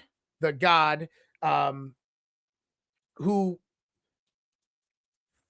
flew in the skies on clouds and shot lightning amongst the clouds to the other gods in battle. That sounds like a spaceship shooting other spaceships. And what they describe as an epic war. They describe the spaceship, the Vinamanas, of how they fly. And they talk about weapons of light that would blind you and burn you and turn sand to glass. Have you ever had any Libyan glass? I got some Libyan glass here. And it's from a certain area in Libya in the desert. And it's completely the sand was turned to glass because of some type of high energy explosion that occurred there a long time ago. In other words, a lot of like the Indian epics, a lot of these stories talk about a war that was waged on this planet a very, very long time ago. And I think that honestly, that war was 1,000,000 years ago that caused that planetary collision, which then brought about the people of Atlantis, who, by the way, the pyramids and that whole structure, I think the Great Pyramid actually was from the Atlantean civilization. The Sphinx, I believe, the Great Pyramid was built next to the Sphinx. The Sphinx is actually much older than the Great Pyramid. And I think the Sphinx, if you date it to the water erosion time period, and many of these guys have said it, that you can probably date it back to 1,000,000 years ago, which would have been that one civilization that we're talking about. And the Great Pyramid, probably 50,000 years. But then we have pyramids all around the world. And actually, this makes sense when you start to go back into mythology. So let's just assume. Let me ask you, and maybe this is just my pea brain, right? But if these ancient civilizations were so advanced, like they couldn't leave us better hieroglyphics, like better pictures, like better like documentation for the Did future? you ever see that show on the History Channel? It was called After Man or After Humans. Mm-mm. And so what it did is it mimicked what would happen if humanity just disappeared. What would happen to civilization? What would happen to books and CDs and media and buildings and wood and houses and construction? Within 500 years, all of this would be gone. So I want you to think about that. Imagine right now, civilization, 85% of the population of the world lives on the coastline. Okay. So let's just say some similar event happens and the ocean tsunami happens and hits all tides, all coastal lands across the planet and wipes out 85% of the civilization. Okay. Number one, 85% of the civilization, the odds are not in our favor. You don't have nuclear engineers, people to maintain nuclear power plants and generation, to mine coal. You don't have the doctors to stretch across the planet. In other words, humanity doesn't move forward from that point. We move backwards. We go back to the Stone Age, very, very primitive type of living. Okay. Within 500 years, five centuries, all of what you see in front of you right now would be gone. All the steel skyscrapers, gone. All record of our civilization would be gone unless it was preserved. Okay? So that's just 500 years. And by the way, 500 years after this happens, imagine you and me were talking and be like, we would tell stories. 500 years ago, we had a thriving, highly technologically advanced civilization. We went to the moon. That's bullshit. Don't give me that. There's no proof of that. Those are the types of conversations that would be happening in 500 years. But also, people would keep it hidden because they would keep it hidden. They would keep it in mythology. They would keep it in story. They would write books on it, and it would become biblical in nature, religious in nature. So then, how do we keep the like the Sphinx and the pyramids? And the pyramids, like in Mexico, like we have structures that are thousands of years old. So, well, there's a story from ancient Egypt that is told. And this story is actually very, very old. It comes from various aspects of Egyptian mythology. And it's a story of a demigod by the name of Thoth. Now, Thoth was known as Hermes, and Hermes was the messenger between the gods. He never wanted to be a demigod or a god at all. But there is the goddess Isis, who was the knowledge of the universe, the wisdom of the universe, the goddess of fertility, and she wore a veil. And the veil were the secrets of the universe. And Hermes Trismegistus, thrice great, lifted the veil and learned the secrets. And then he was the only man that half came before her and learned her secrets. And then he gave those secrets to his 4 disciples and sent them to the 4 corners of the earth to restart civilization after the great deluge, after the great flood. And this is where you get Quetzalcoatl down over here in Mexico, who built the pyramids out there. A derivation of Thoth. Thoth in Egypt that builds out the pyramids in Egypt. And then you get in Japan, and then you get in Europe. So the story actually has a little bit of relevance there. Now, instead of going into mythology with that idea, I want you to think about this for a second. And this is the idea that I have, is like, if we had a highly advanced technological society that was a mix of different races, let's say that, I always looked at Middle Earth. There's elves, there's gnomes, right? There's dwarfs, there's humans. And I always there's giants. I always explain it like that. Is let's say that the moon was coming, or there's this asteroid or big event that was coming. They knew it and they were able to prepare for it.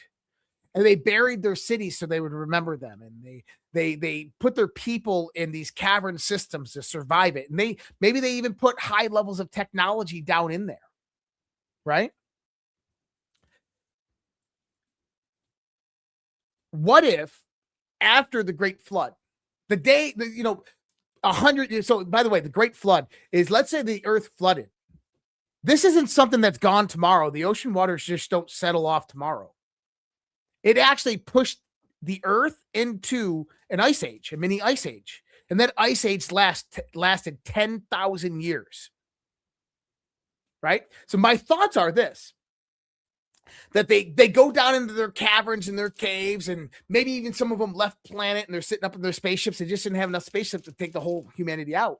And this event happens, and the waters persist over the planet, and the planet's in absolute chaos. And now the planet is freezing over on one half, and then it's burning up on the other, and then it's rotating and shifting and trying to regain its balance. And after maybe 200, 300 years, it finally balances out with the moon.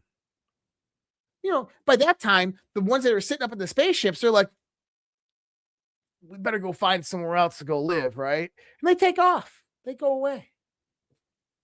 The ones that are on the planet, they're just trying to survive. I see where you're going with this. Yeah, the ones that are on the planet, they're just trying to survive, right? Eventually, you got to make your way out, but let's just say that there's ice. I mean, they probably had technology down in those caverns that sustained them for a long time, right? Hydroponic pods and stuff like that. So eventually the earth freezes over and people start migrating out of the caverns back into the earth, and they try to search for land, and they migrate all across. Well, this is the great migration events that we heard about through the ice age, the killing off of the woolly mammoths. Why did they kill so many woolly mammoths? Because they fucking needed food to feed the civilization that was in the fucking cavern. So these dumbs, we think that our militaries created, are probably facilities that already existed. There you go. That's crazy, bro. They probably already existed. So, and there might actually be people living in them that have been there for a very long time, that are more technologically advanced than we are today. And guess what? They actually have an Earth defense system that protects this planet. And that one of the biggest questions about Roswell that no one ever freaking asks. Remember Roswell, the UFO crash there? Right. Corona, New Mexico, and then a year later, 2 years later, you have Alamogordo, and in 1933 you had another one. If you have a highly advanced alien civilization, or whatever the hell it is, it's highly advanced technology. How did a 1947 humans shoot that down? What if they didn't? What if Earth has a highly advanced technological defense system? And its drone pods, where it launches them from, are in the oceans. Like those drones that popped up on the East Coast that nobody knew where the hell they came from. But let me ask you this. Why would you put them in the oceans? Because nobody goes there?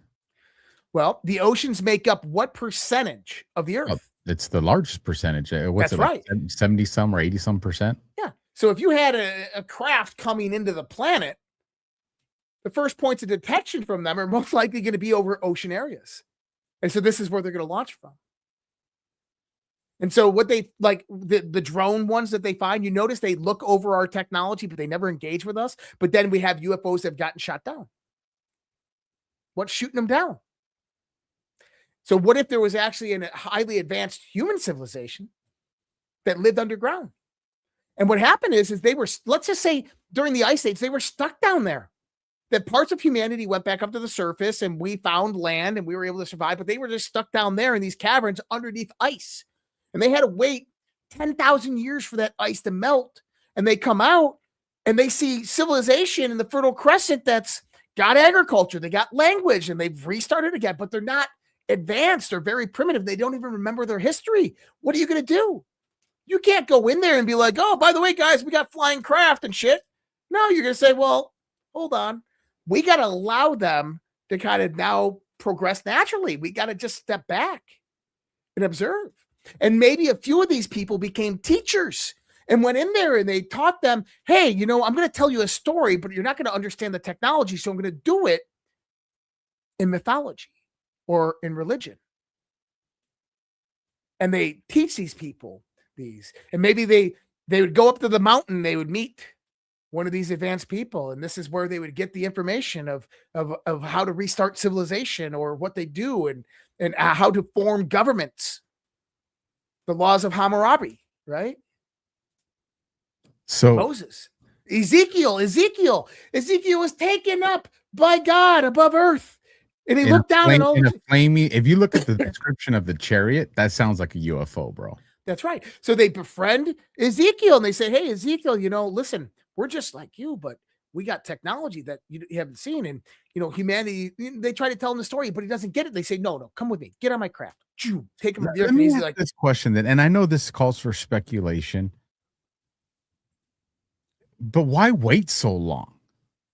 And I get it, like, humanity has to mature and grow, but why wait so long?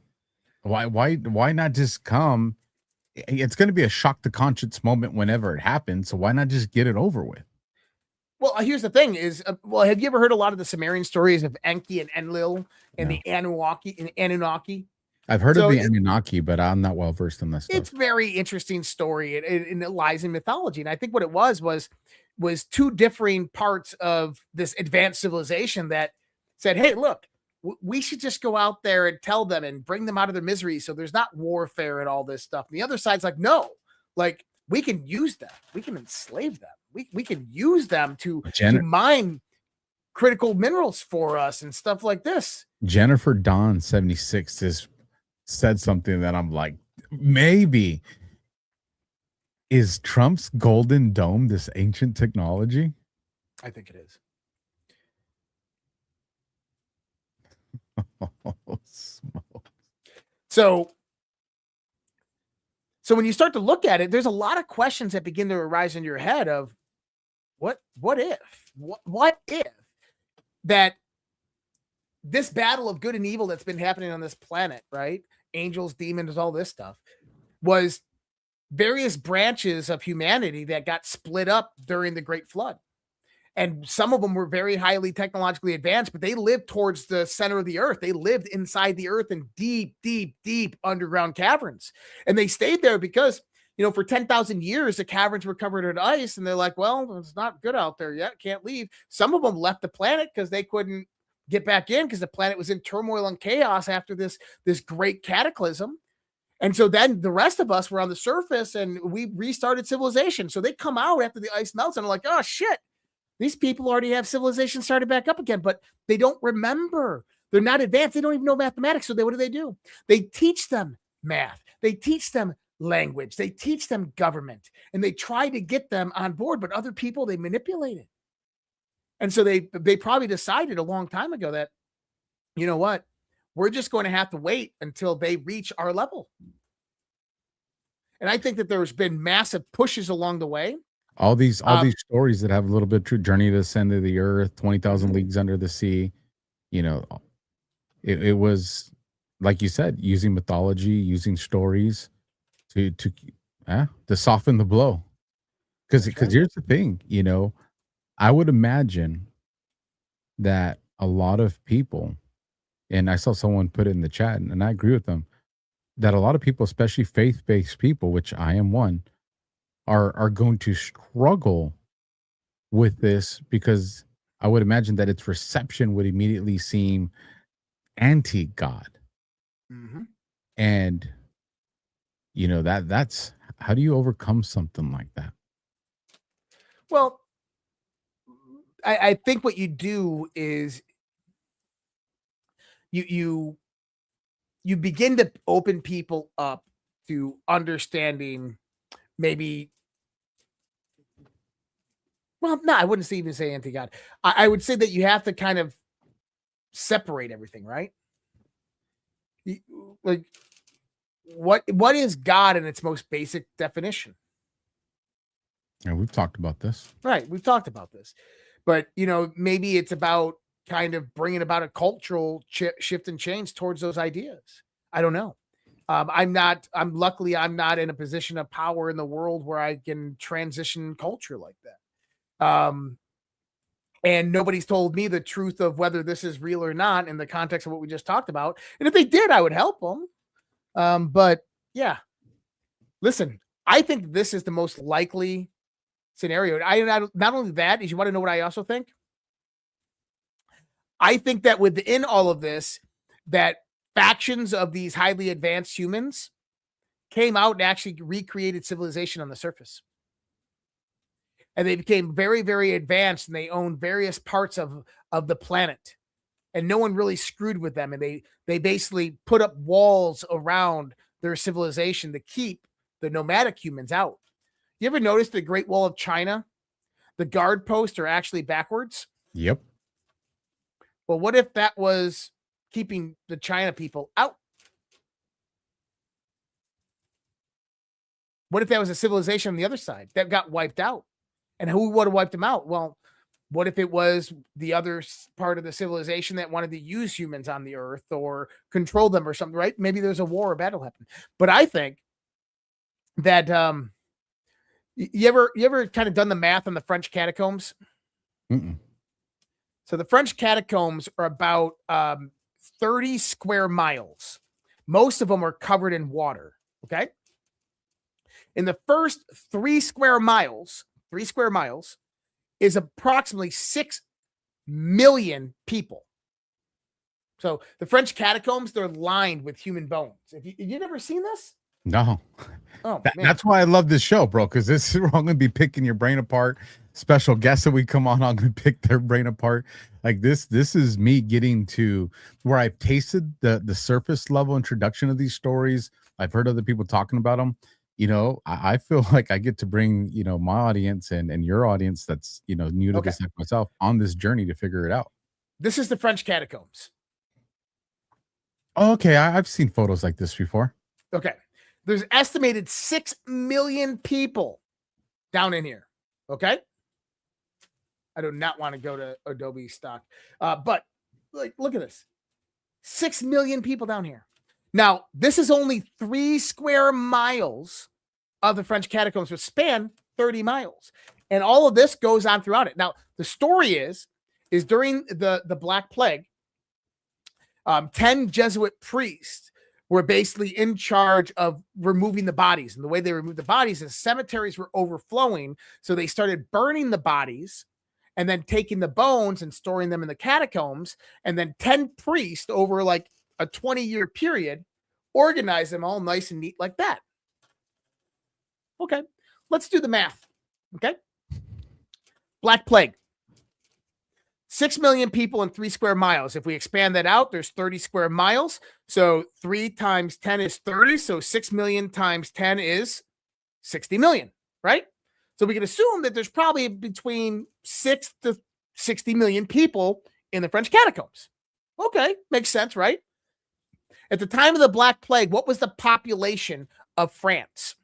Have no idea. Less than 200,000. What was the population of all of Europe? All of Europe. 3 million. So how do In a 10-year period, 60 million people were buried in the French catacombs in a continent with a population of less than 3 million. So that don't add up. That Alpha does math. See, that don't add up. That don't add up. I got no toes and fingers to figure that one out. That's right. But nobody brings up these questions. How about this one? This is a great one. In the year 1900, there's an estimated 1 billion humans on the planet. Okay? Right now, there's about 9 billion people on the planet.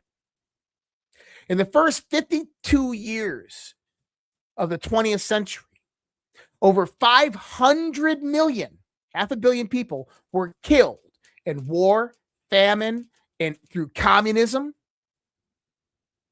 So if you have 1 billion people on the planet in 1900, and for the next 5 generations, half of that original population is killed off. You would have to have a birth rate. Every person on the planet having 8 kids, those kids having 8 kids, those kids having 8 kids, and those kids having 8 kids, and have a population right now with 9 billion people. It don't math. It's literally impossible. You ever heard about Chinese ghost cities? I have. That was very interesting. That China's population is more like 200 million, not 1.3 billion. Mm-hmm. That India's population is a generic estimation that they probably only have about 300 million people in India. This one. So one, for the Chinese ghost cities, I would tell people, you can go to YouTube, and there's people that still do this. And they drive around. The videos get taken down, so you got to go and find it. People re-upload it. But there's people driving around like full-blown metropolitan-size areas. Mm-hmm. Nobody around. It almost reminds you of like the scene of like, the times we lived during COVID. But to bring into, this falsification of how many people like, for instance, we're told there's a little over 327 million people in the United States. And what have we learned through Doge, right? What did Doge expose? That there's a lot of government employees that don't exist. They're just a number so that they can create a paycheck that just goes into this money laundering. And that's why, not to make this political, but just to bring in, because this does make sense into this theory. When Elon Musk said, hey, we want all these emails or an email response from all the FBI employees, it was because they knew that not all the accounts could respond because they weren't real people. These were just fabricated numbers. 100%. Yeah, that's exactly how we laid it out. So now you do this through every state. Why is there 300 some million population, all these fraudulent, voting numbers? Is because it's all about money. But because here's the thing. When you go out into our normal everyday worlds, right? The sporting events, football games, baseball games, Laker game, a Dodger game, a 49er game. In the whole entire journey, does it look like hundreds of, millions of people? It doesn't. Thousands, tens of thousands. Yep. But you don't see the millions. And I gotta find this video. Somebody did, like, if only a quarter of the population of America owned a car, and we know more than a quarter of the population owns a car, but they said only if a quarter percent of the population owned a car, and did, the average drive to work and all this, like, they did the math on the consumption of fuel. And they're like, it's way beyond like what we're being told. And we have way more cars than that. And so there's something I'm very interested in. What does the world's population really look like? And so my, this, conspiracy theory on top of conspiracy theory, right? Because you got to make them all connect. My theory was, if you were ever going to finally expose and bust the government, this is going to tie into the Bible, and show that they've been lying about all the people, well, you would just say, oh my God, the rapture just happened. Where'd all these people go? Because they never existed anyways. Well, now take this in the context. It's on the same note that you're talking about. Have you ever been in a port area and seen the parking lots full of cars? Thousands upon thousands of cars that come off of these shipping containers, and they just sit there for years. And they wait for a storm to come in, and then they claim the insurance money. You ever seen this? I've actually heard that report on that. Yeah. How many cars do you think the top level car dealership moves a year? It's not that much. It's like 100 a month. You know, on some of the bigger dealerships, some of the smaller ones, it's like 20 cars, 30 cars. Yeah. So the question is they're producing millions of cars with no buyers. Where's that money coming from to produce all of that? It's all fake. Dude, the whole production of overseas production of vehicles, of Nissan, Toyotas, and all of that, they're producing all those cars to keep the jobs flowing with these people. And then they bring them over here and they just park them in parking lots and no one ever buys them. You need to create an animation where like a little light bulb pops up over my head. Because so when we think simulation, we're thinking we're in a computer software ones and zeros. But is it possible that the simulation is actually this?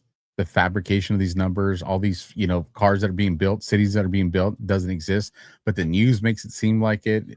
The largest psychological warfare operation ever perpetuated on humankind. Well, and here's the other kicker is what if that was all true, but it was to cover up something? They did it for a reason. And the reason is what we call actually cultural amnesia. You ever heard that humans have amnesia of our past and our history? What if our past and history of the highly advanced technological society wasn't that long ago? What if it was only 250 years ago? What if 1776 was actually that transitional time that marked this point when we went into something new? And that, let's say that Tartaria actually existed. We were a highly advanced civilization and we were destroyed by something overtook us. But that thing that overtook us said, hey, I don't want you guys all to go away because I need you. So what I'm going to do is reconstruct your society. And they reconstruct our society into the modern age starting in 1776. And they remove all resemblance of Tartaria. But what happens? Well, there's problems. All the men just died in warfare. Right? Lots of the men just died in warfare. So, well, there's many ways we've already talked about this with the world fairs and the babies and incubators and why the hell did they have so many damn orphanages? Where were all the parents? Well, what would they have to do if lots of the parents and the males were dead or killed off? You'd have to genetically modify human beings, and you have to genetically modify them so they don't live as long and they're not as intelligent, so they can't rise up against you. And so they genetically modify human beings. And then what happens? Oh shit, now they can't reproduce. They're having problems reproducing. So now we have to go in there and we have to create these incubators and we have to clone children, and they clone a whole bunch of children in society. This is why they're all in orphanages. What if we were invaded 250 years ago, 300 years ago, and Tartaria was our civilization? It was completely annihilated and destroyed. And all that's there is an amnesic memory. And they've kept it all from us. And then they turned this veil over and reconstructed society into what we believe it to be today. And the 19th century is more of the generations were wiped out. And all history was fictitious and created. And all you had were new clones of humanity that were genetically altered with lesser lifespan, with susceptibility within their immune system, with all of their psionic abilities and psychic abilities turned off and a lesser intelligence. And they were all cloned and put back into the planet, and they were put in orphanages. And then they came about, all of a sudden in the 20th century, they can't breed. There's problems now, which never existed before in humanity, but negative blood types cannot match with positive blood types. And that never is recorded in anywhere in history in the 2,000 years of medicine. But all of a sudden in the 20th century, it's a problem. It's a problem. And so they fixed that problem. And now we just continue forth in the world thinking that we're all high and mighty, when in actuality, I would say that this earth is more of a farm. That's scary, bro. And then that goes to your simulation. It's all simulated. It's all synthetic. It's all created. It's all constructed. It's not real. And that we are the byproduct of a civilization that actually existed not too far off in the past. It was right there. And we're the byproduct of that it were built into this farm, and this farm harvests energy, emotion What's through that? perpetual war. What's that movie? Is it Maze Runner where you got all those like younger kids that live in this thing and like the walls open up and they try to get Maze through? Runner. I think it is Maze Runner.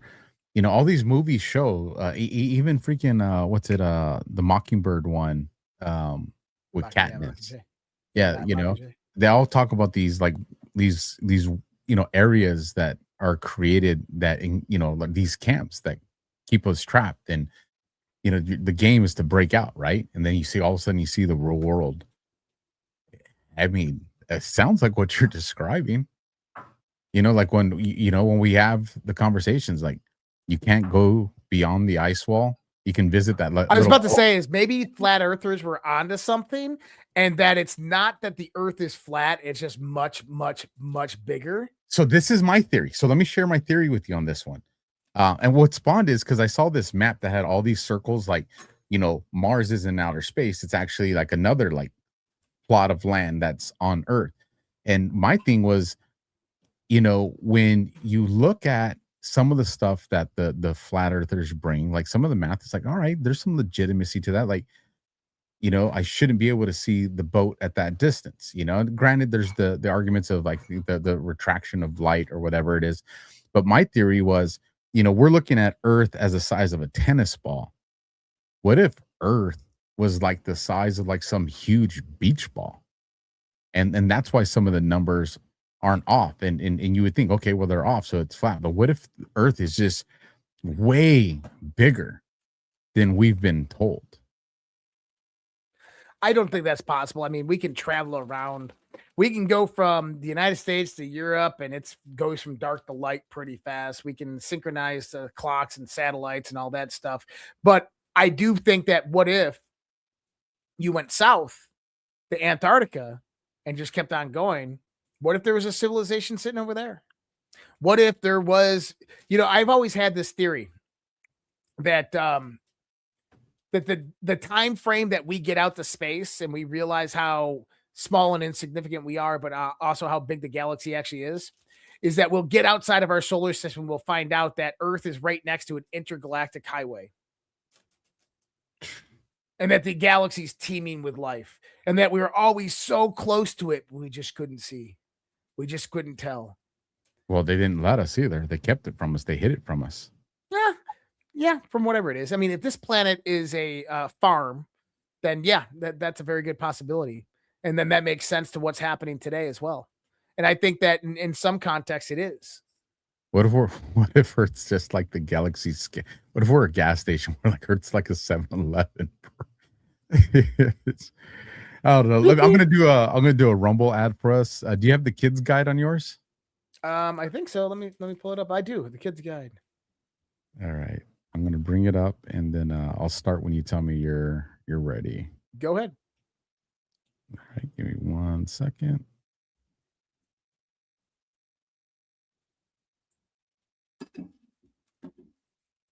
At reload, we got a big audience, man. This is pretty awesome.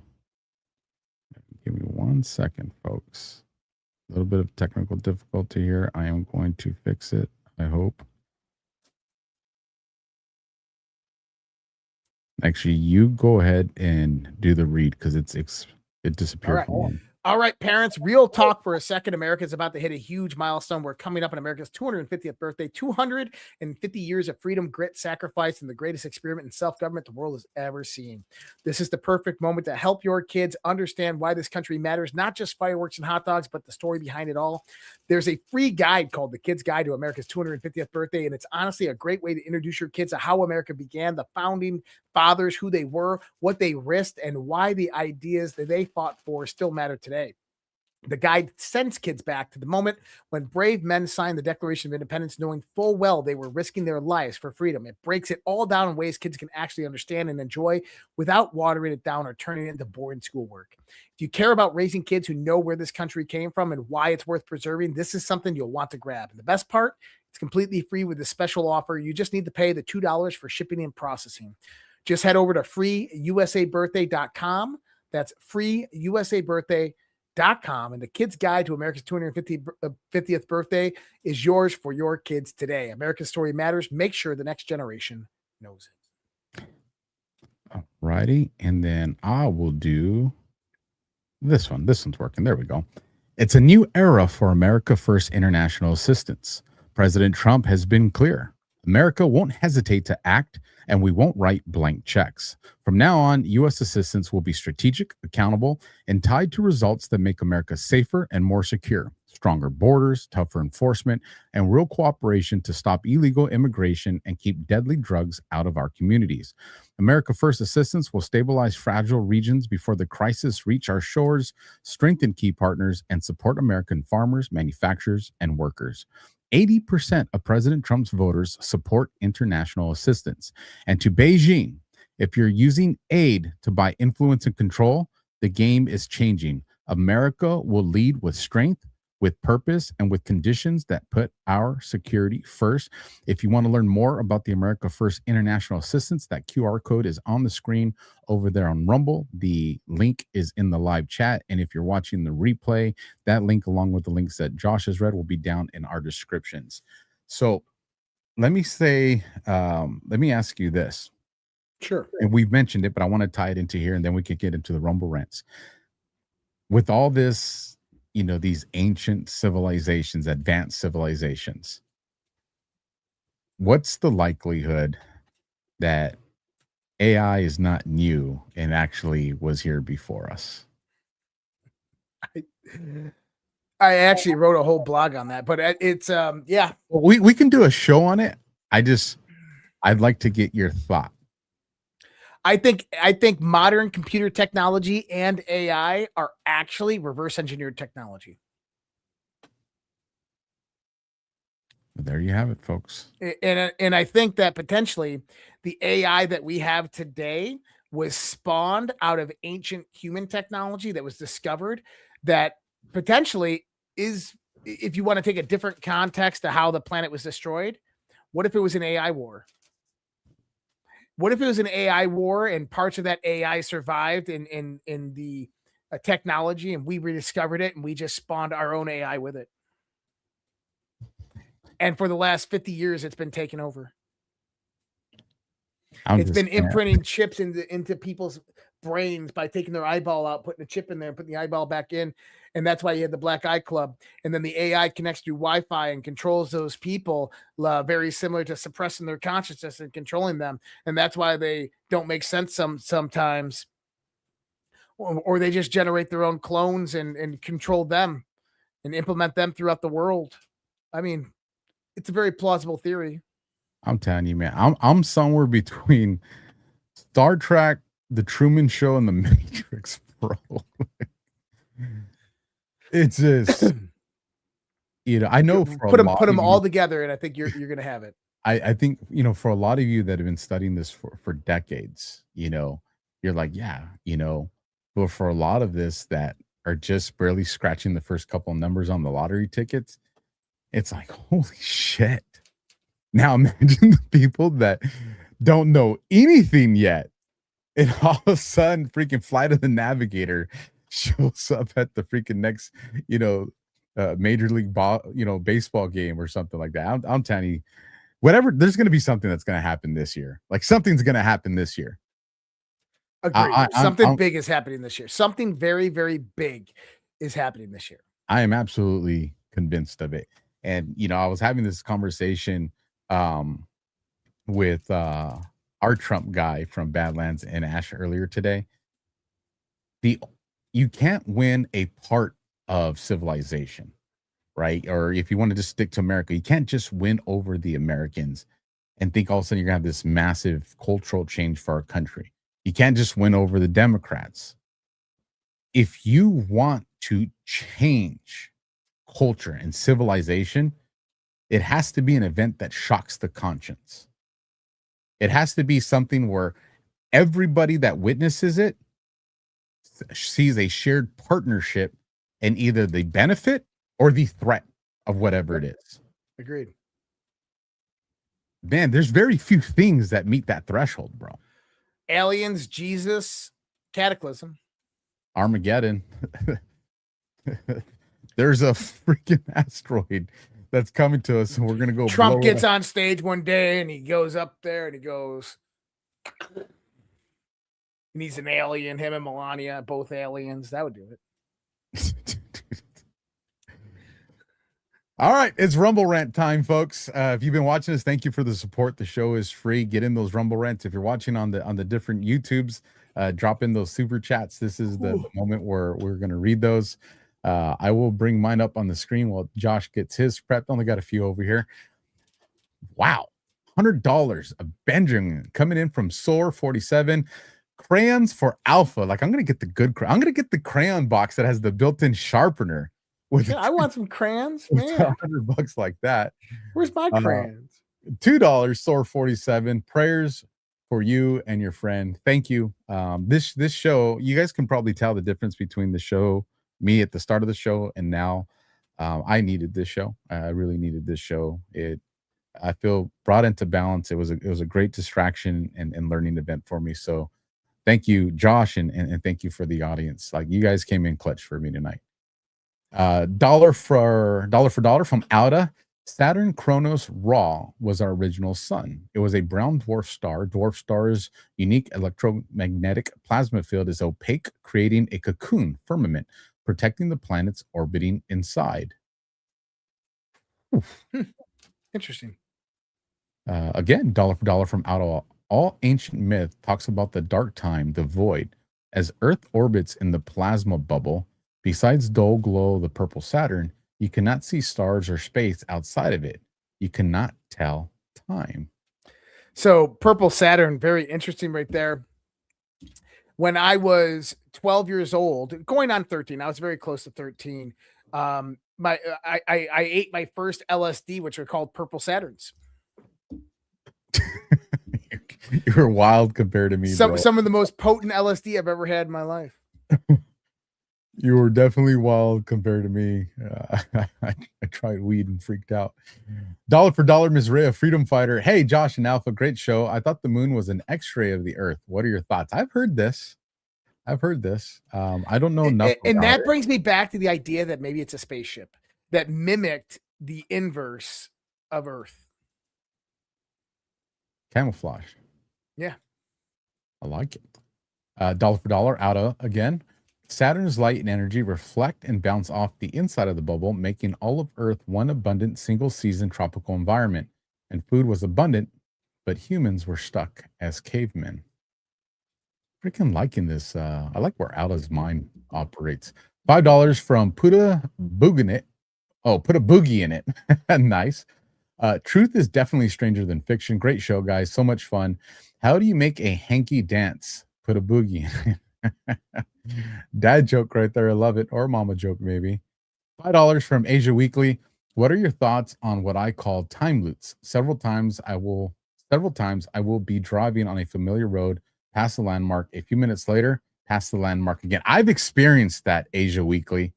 Like, you are not alone on I've had that multiple times before. And I, at the time, I just wrote it off to, oh, it's because I've taken this route. Maybe I just, some deja vu got ahead of it. Now I'm all about, are there some time loops? Like Asia Weekly, great one.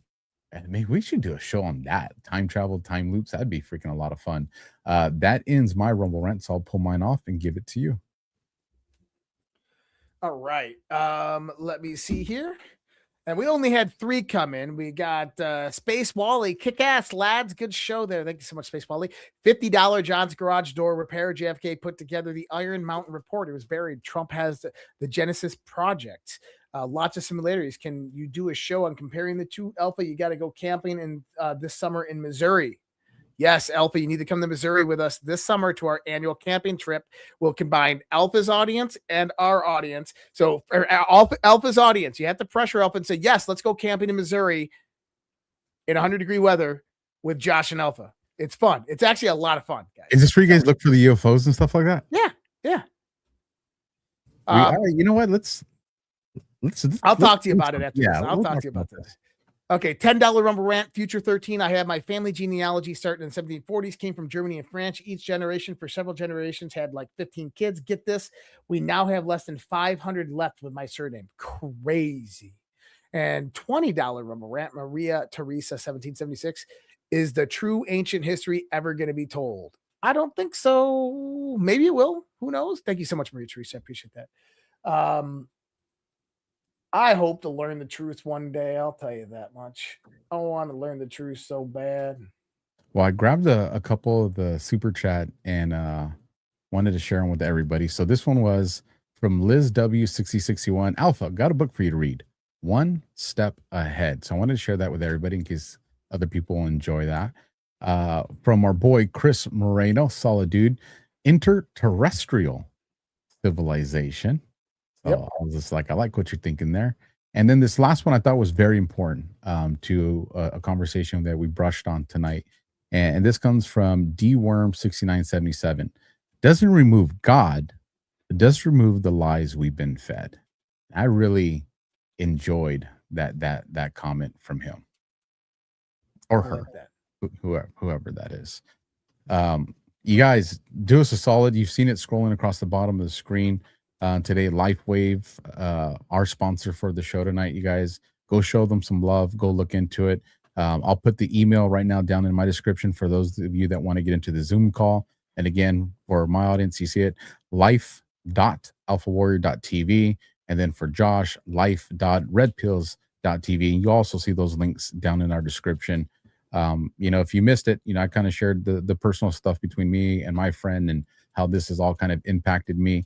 And I just want to remind everybody, don't let a doctor dictate what the rest of your life looks like. Don't let these ads that scare you and all this stuff, take a proactive effort to take control of your life. And if you're someone who's already healthy, then take the proactive steps to stay healthy. We see some good people in our government, RFK and others that are trying to get this stuff and trying to get the poisons and all these things removed. But in the meantime, there's a lot of stuff we can do to protect ourselves, to give our bodies, to cheat against these poisons and stuff they're trying to come at us with. Our bodies were designed to be amazing. It's capitalize on that, folks. What do you got to lose? And then that's my final words. Josh, I'll give it to you. Yeah, listen, the world is a strange place. Truth is definitely stranger than fiction. And I appreciate all of you guys being the audience members you are. You guys are absolutely amazing. So appreciate all the support over the years. And I hope you guys really like the show. I know that the sponsor call did go a little bit longer than usual. I apologize for that. We're going to try to keep them to 15, 20 minutes, but we got to kind of get in our groove. And a lot of this stuff is new for Alpha. So he's like, so you got to kind of deal with that. And I'm putting those links in the email and the links right there in those chats. And that's on YouTube and that's on Rumble as well. But all right. We'll see you guys Sunday together, and I'll see some of you guys tomorrow, and Alpha will see you guys this week. So hope you guys had a good one.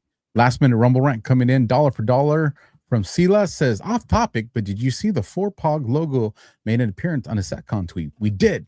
So go watch the beginning of the show, maybe about 40 minutes in, and that's when we get into that conversation. But we did talk about it. With that, we will catch you guys on the next one. Do us a solid. Please smash that heart. Please smash that thumb, and most definitely leave a comment. You guys have put these shows in the leaderboard every week the last 5 weeks. So thank you for that. We appreciate it. We know we would just be having conversations by ourselves if we didn't have your guys' support. So just know that we appreciate it. I still be talking. Still talking. Good night. God bless everybody. Catch you on the next one. Good night.